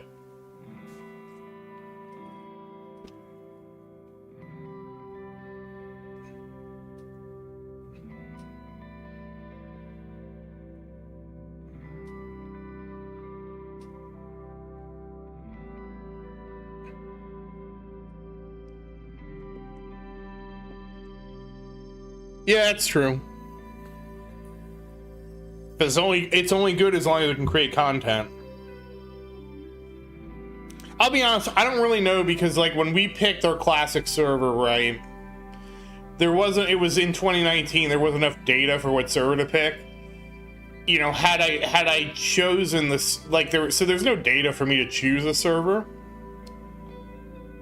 I will tell you that I chose the wrong server for what I wanted to do. I chose a PvE server, but it ended up being an Alliance server, but there was no way for me to know it was going to become an Alliance server.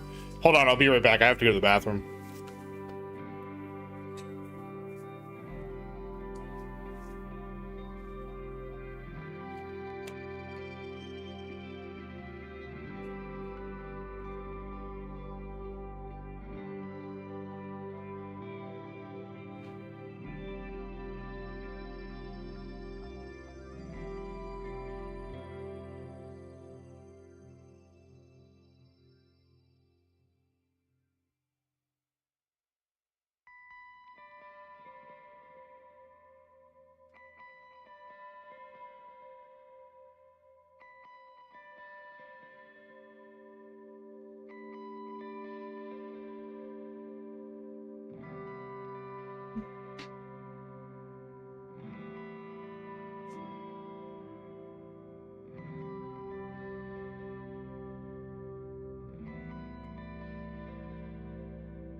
I cared because I knew that, like, being the minority faction on a server is pointless.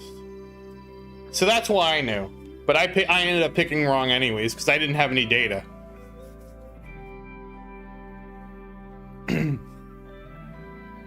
That is one of the funniest things about WoW Classic, which basically any server, any PvP server, eventually ended up lopsided one way or the other. No, I'm not getting first. I got second. I'm not getting first.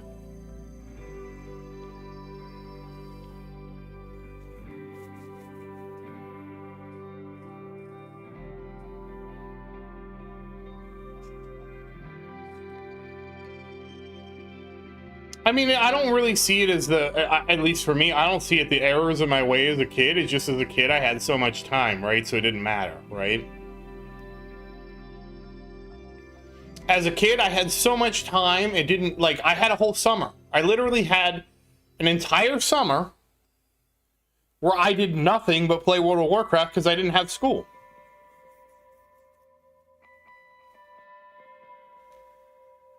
I don't get summers off as an adult anymore.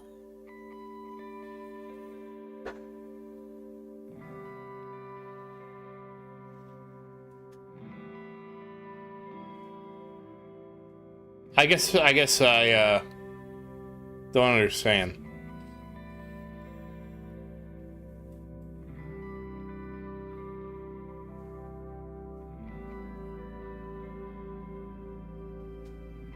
Oh, yeah, nothing. I was never much of a flexer anyways, though.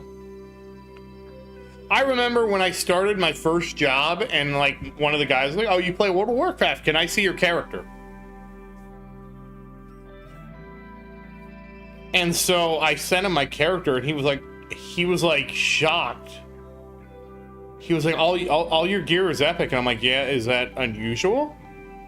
He, like, couldn't believe my character, and I'm like, yeah, I just show up at raid night and raid, and then eventually you get epics. That's all it takes.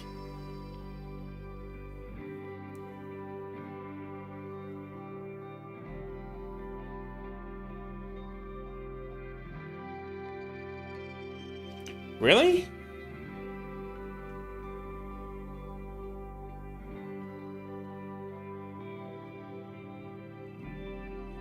It was like late high school.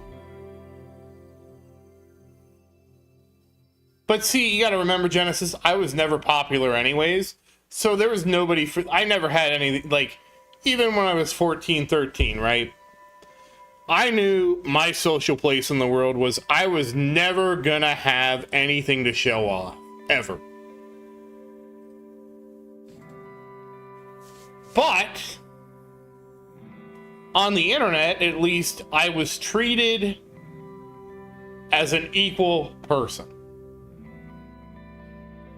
Or at least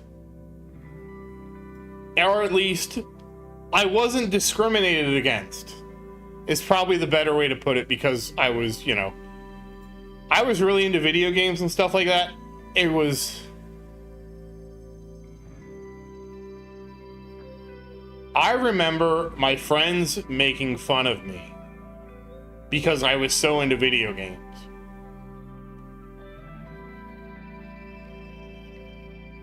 And what was your name?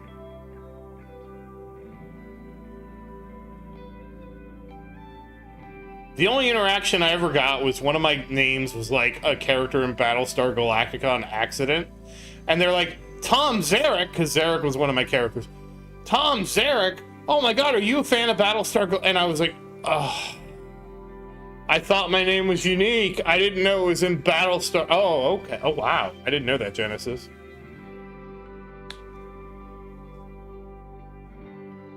Oh, wow. Okay. I didn't know that.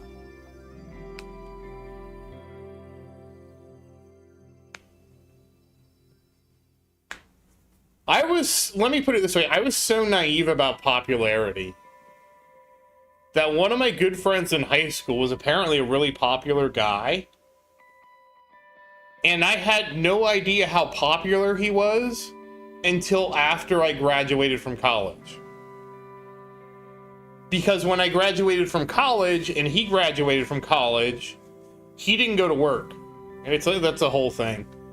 But one of my friends was like telling me how popular he was in high school. And I was like, what? He was? He was like, yeah, you didn't know? And I'm like, no, I didn't, you know, because I didn't pay any attention to any of that stuff. Because, like, for me, high school was, I know I'm unpopular. I know there's no way I'm going to be popular just because of what I was interested in. It must be because I was in Florida. In Florida, it was all about sports.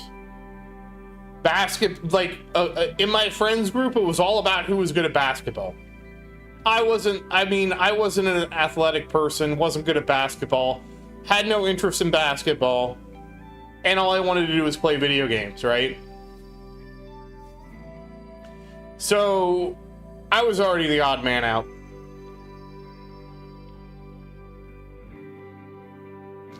Also, I was just so into video games that, like, it could be a nice summer day out and I would just go home and play video games. Like, it wasn't even a question of what I was going to do, right? I wasn't going to go hang out.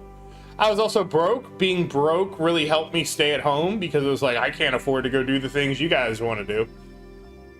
So I'm just going to stay at home. And like the other, like the kind of social games, right? Like Magic the Gathering and Warhammer that my friends were into. Those games to me were so expensive And I didn't know about proxy cards or anything like that at the time when I was a kid. That I was just like, I can't afford any of this. So I can't, you know. I guess it was more like if I had $60, I would rather spend it on a video game than...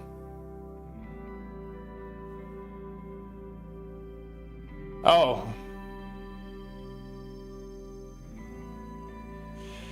I never did any sports. I was just never... I went out to play football when I was in high school, right? I went out for the team. And in my first day of doing all the exercises with the team and all that, I just realized, like, right then and there, I'm like, I don't fit in with this group of people. And so I just went to the coach after training was done. I said, I appreciate the opportunity. I know this isn't for me. And I just left. Never came back.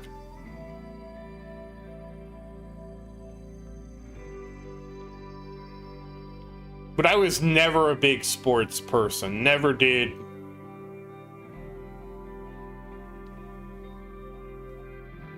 That's funny, because that's how I grew up as a kid.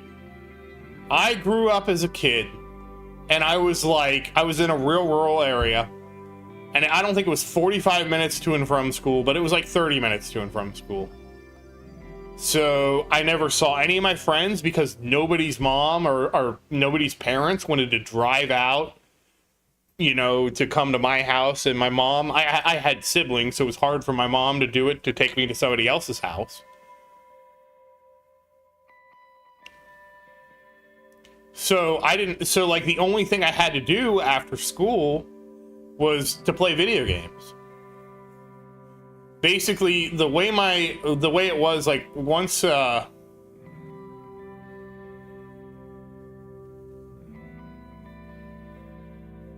the way it was for me is that once I got, like, my parents got divorced too when I was young. I was in second grade when my parents got divorced. And so for me, it was like, before the divorce, I would come home after school and I would be with my mom. But because I had siblings and my siblings were younger than me, I'm the oldest. There was never any opportunity for me to, like, go see any of my friends. And because we were in such a rural neighborhood, we didn't even have any kids around my age. So before I had video games, I would just sit around and watch TV all the time. Hey, Noah, how you doing? We're just talking about how we grew up. And then I think I was in, like, third grade when I saw my first video game, and I understood what it was. And so I remember the first time I played video games. I remember, like, wow, this is finally something that won't get tired of playing with me. And it wasn't that my parents were bad parents or anything like that. It was just like, I had siblings. My mom could not give me 100% of her attention, or my dad could not give me 100% of his attention all the time. Yeah, my parents got they did. No, that's a thing that happened.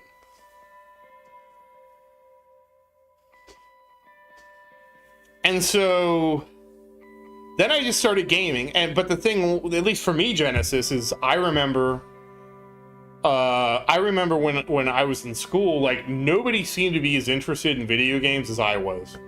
It was like all I wanted to do was play video games.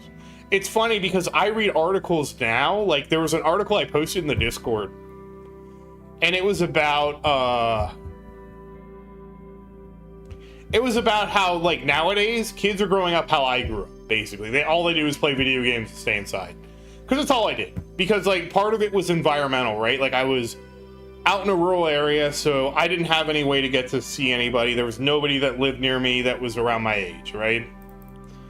I eventually moved into a city when I was older, and I will tell you the difference between in a rural and an urban area was amazing.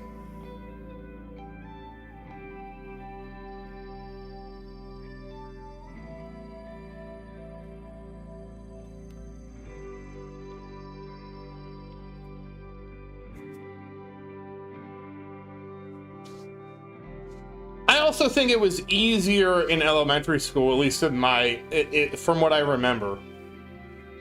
in elementary school, even though I was like this, because it was elementary school, like, it was more okay. I don't know how to explain it.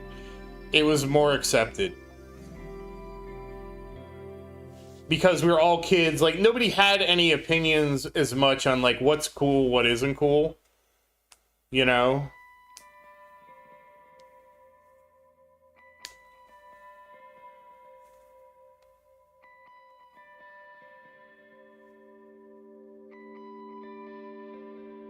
But then, when middle school is when things, at least for me, really changed. Because it just seemed like nobody was into video games or anything like that. Everybody was playing sports. Everybody, like, to me, the thing that everybody I met was really into basketball for whatever reason. I don't know if basketball was just... I don't know why it was basketball, but everybody was into basketball. And for me, it was like, I was really tall, so I was okay at basketball, but I was not as good as I should be for how tall I was. So, like, I could just, like, I was so tall, I could just, like, guard anybody, anything like that. Yeah, high school was definitely football. And, but I never wanted to play sports. So I remember my friends always made fun of me because all I wanted to do was play video games. Because I'd be like, I remember as a kid, I'd have a weekend with nothing to do, you know, because that's how it was when you were a kid. And so I would just be going through my video game collection and be like, what game am I going to play all weekend? And I just remember that, like, it'd be like, okay, well, we're going to play Ocarina of Time again. Or we're going to play, and that's what I'm going to do this weekend. Or we're going to play Final Fantasy IV from start to finish again this weekend. Like, I still remember the weekend where I was playing Final Fantasy IV all weekend. And I was like, oh my gosh. Yeah, baseball. Yeah, I've heard that a lot about baseball because it's just a lot of downtime. Now, don't get me wrong, we had a basketball hoop in my house, so sometimes kids would show up and play basketball, and I would play basketball with them and stuff like that.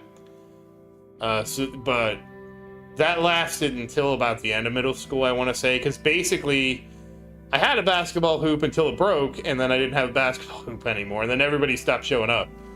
But I just always wanted to play video games, man.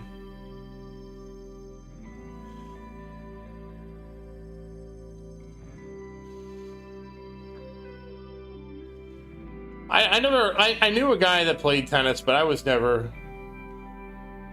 I can totally get, like wanting to play tennis just because it was 1v1. Like, honestly, the only thing I enjoyed doing was weightlifting. For the similar-ish, like, weightlifting wasn't a 1v1 activity, but it wasn't a team activity. So it was something I could do to exercise. There was no competition. The only competition was myself, and I really liked weightlifting, so I did that. That was the only thing, that was the only quote-unquote sport I ever got into, because I could never really fail, right? Because I'm only really competing against myself for the most part. That's part of why I didn't like sports, because I was...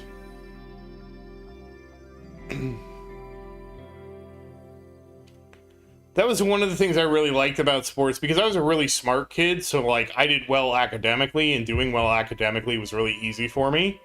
I was not an athletic kid, so I didn't like... Part of why I didn't like playing sports is I didn't like losing. Like, everything else I won at in life, why would I play a game where I could lose? Which is a really weird attitude to have, but it was the attitude I had about sports.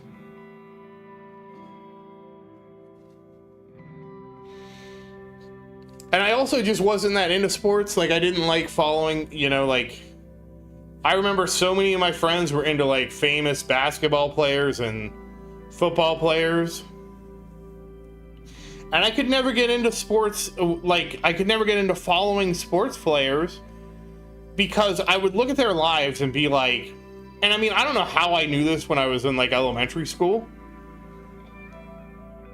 If it was because of those papers you had to write as a kid, which were like, if you could be anybody for a day, who would you be? And I just remember those papers and reading them, and I'm like, why would I ever want to be anybody? I would have one day of this awesome guy's life, and then the rest of my life would suck because I would forever compare it to this one awesome day. It wasn't quite that thought process, but I never got it because, like, you're gonna be... I don't know, because I never had a sports hero growing up, or any hero like that growing up. So I don't know who it would be. Probably, if I was gonna pick anyone given, like, around when I was growing up, it probably would have been Bill Gates. Because I remember growing up, there was a whole thing of comparing Bill Gates to Michael Jordan, and how much more money Bill Gates had than Michael Jordan. And so, knowing that, and as a kid, like, money was, like, the most important thing to me, I would have picked Bill Gates. If I had to pick.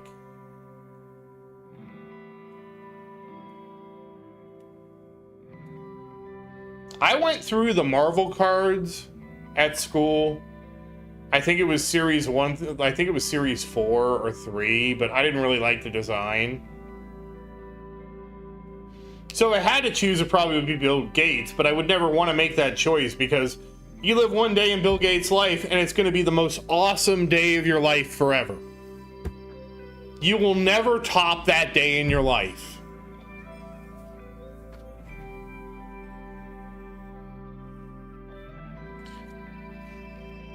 And I think Genesis, because, like, I remember in elementary school I wasn't very athletic either.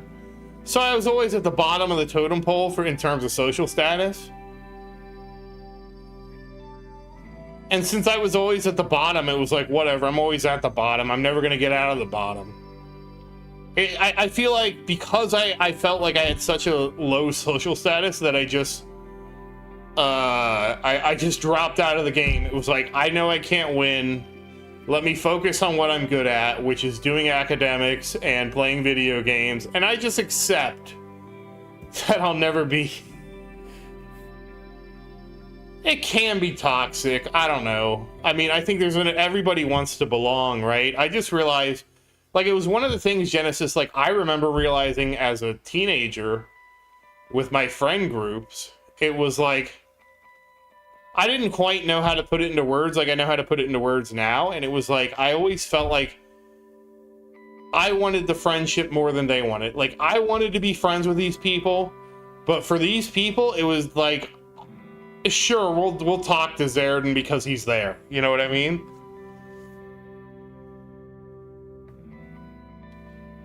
And then if I wasn't there, it was like, well, I'm not going to miss talking to Zerdin anyways because he's just a hanger-on.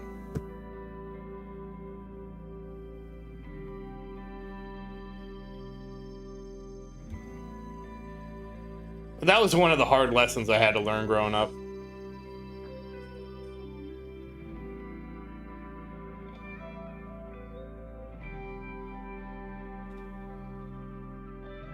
Eventually, I lost that friend group. It is what it is, Tower. Like, it's funny because, so, my mom, she was going to church, right? And she stopped going to church, and I asked her, like, I asked her why, and she said, and this is actually pretty recent, and I remember her telling me,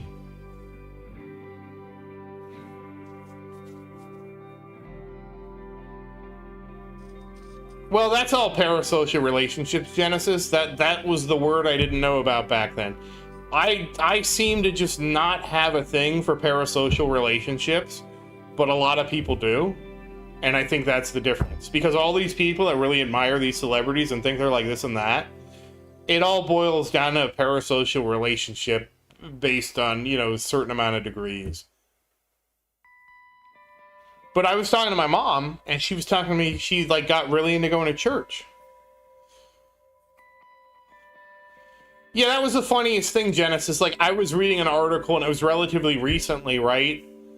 And it was talking about how all these famous athletes, right, sell junk food to kids. Like, you have all these people that are athletes that probably would never eat McDonald's or whatever. McDonald's, Burger King, whatever this stuff is.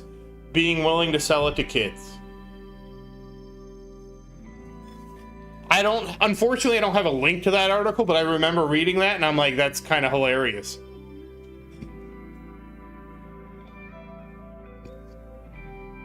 Money talks, and when money talks, the truth stays silent, and when power talks, even money takes 3 steps back.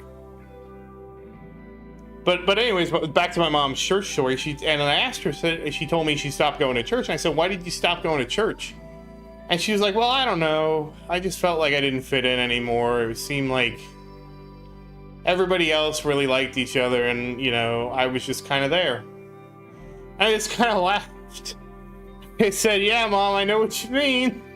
And she's like, what do you mean? And I'm like, I've always felt like I was like the best way to describe it is the third wheel, right?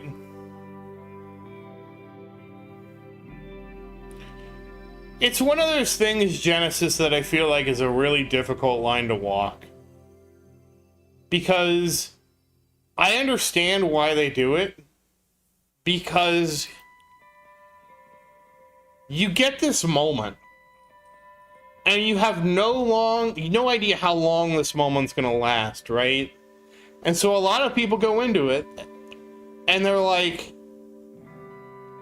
they just want to make the most out of their time in the sun or whatever, because they realize that no matter what, it's fleeting, right? Probably the best description of this is what happened in, I don't know if you guys have ever seen, shoot, it was a Black Mirror episode. Oh, which one was it?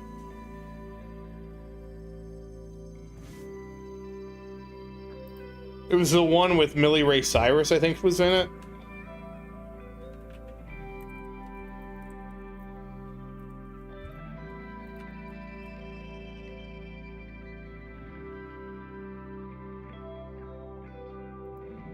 It was season 5. It was Rachel, Jack, and Ashley too.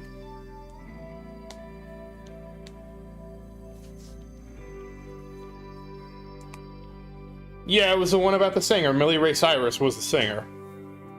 And how basically they're talking about it and they're like, well, I'm not excusing their behavior, Genesis. Don't make this as an excuse for their behavior.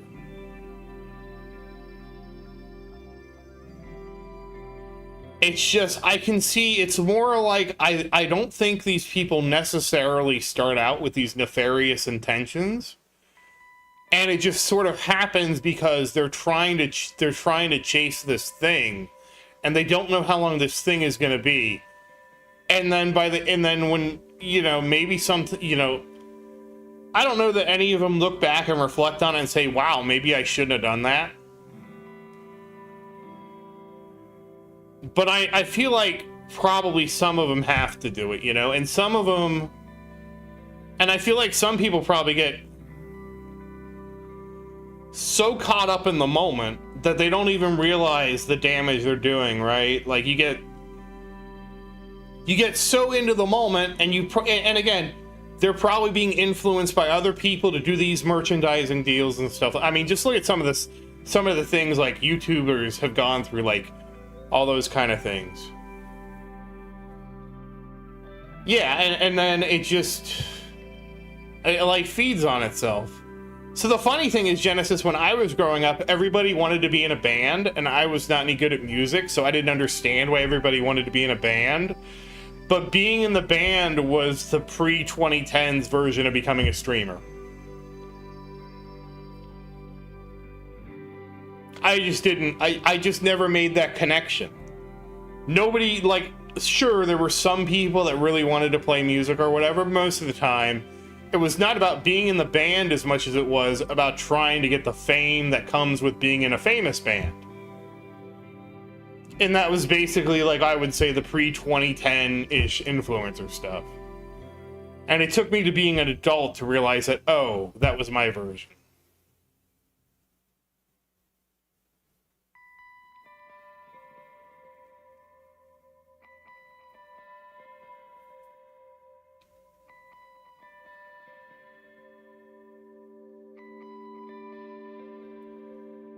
I'll be honest, I wasn't that plugged into the whole streaming thing back then. Because it was like, I like the idea, like, honestly, I wish I could have done this when I was in college. Because if I was in college, this would have been like the perfect thing for me to do. Yeah, I mean, the Vertasium even talks about that. He's like, I wouldn't have started my YouTube channel if I knew how much work it was going to be. I thought it was going to be easy.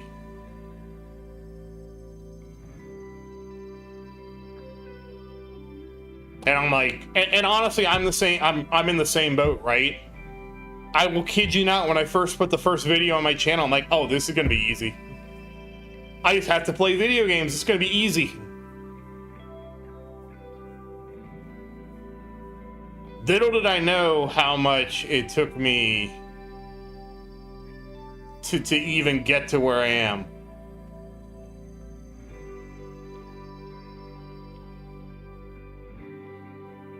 Really? I didn't even know what the monetization was like back then.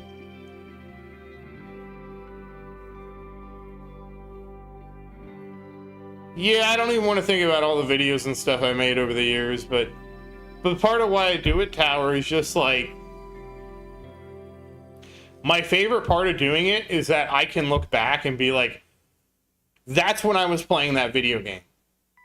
That's when that happened. And I have like this living record. I have like basically this living record of everything I've done.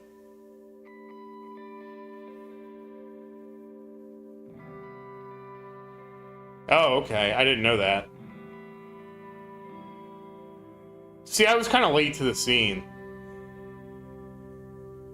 I started this channel because I was watching this guy called Game Hopping.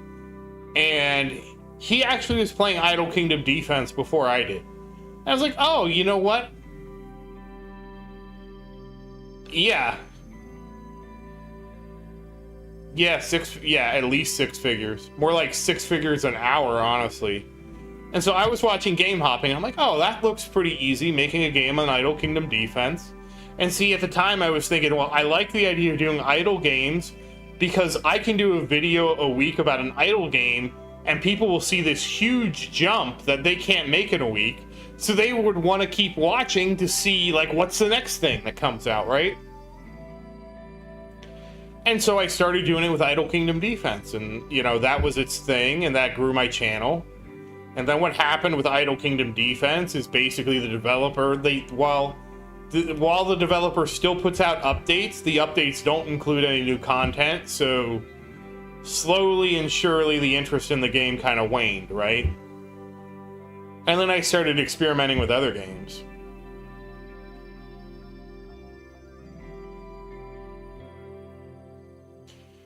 Oh, Genesis, I misread. I was thinking 5 figures an hour. Yeah, as long as you have a big enough audience, Tower, because it's basically, you have to pull, like, 1,000 viewers or something like that. Probably more for 10,000. If you can keep 1,000, it might be only 1,000 viewers for 10 to 20,000. Because, for example, if you have a new game that comes out, and you can get 1,000 viewers on this game, they probably would pay you about 10 to 20,000 for 2 hours, give or take. Hey Noah, how you doing?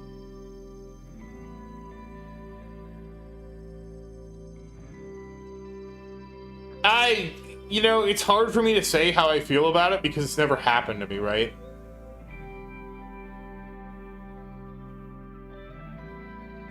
Like, I want to be able to tell you guys I would take the high road, blah, blah, blah, blah, blah, blah, blah, but I know that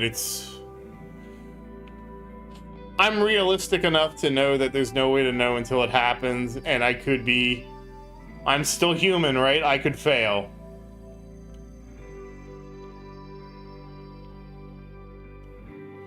The most I've gotten so far is I get free game. I've gotten like a handful, like maybe like 2 or 3 free games that people wanted me to do streams on.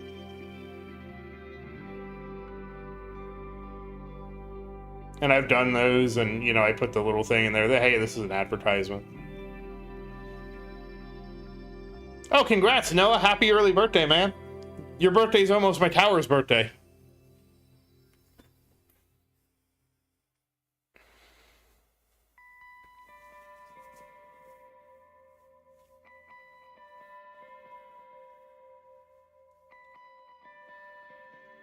That's the problem, because people get used to the new income, and then they want more income, and then it's just like... Yeah, my tower's birthday was yesterday. Yep. The only way you could say no to that kind of money is if you already have that kind of money. And even then, that's a stretch, right?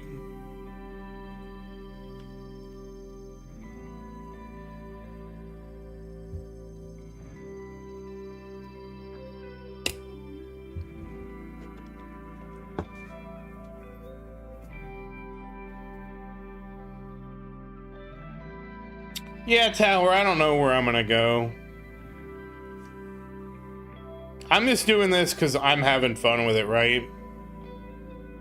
And like I said, for me right now, it's more about having a, like, living record of what I've done than specifically trying to chase any trends or doing anything like that. I mostly do things I enjoy.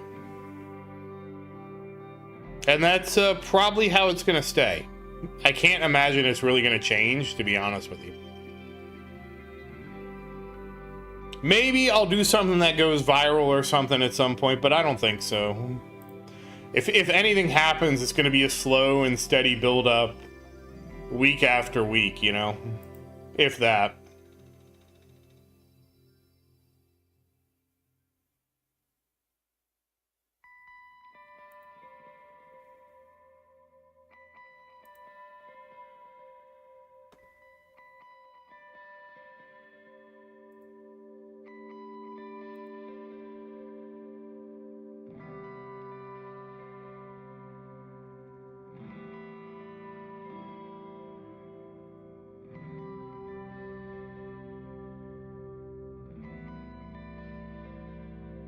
But it's just one of those things. We'll see what happens, you know?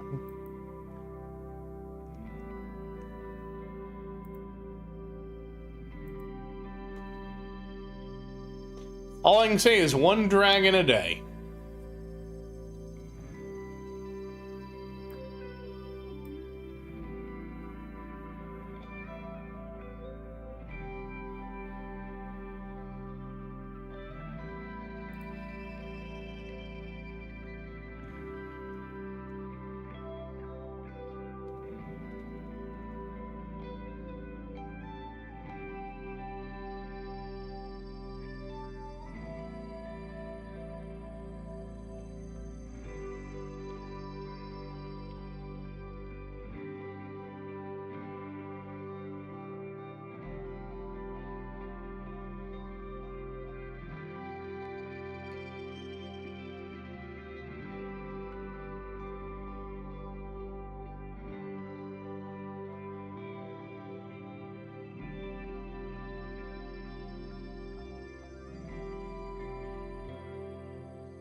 But we'll see.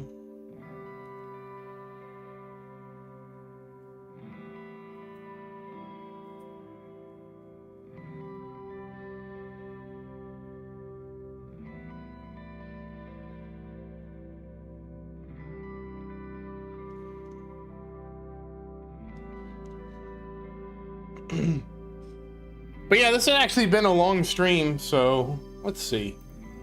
Probably a good time to wrap it up, I think, guys. It's getting kind of late.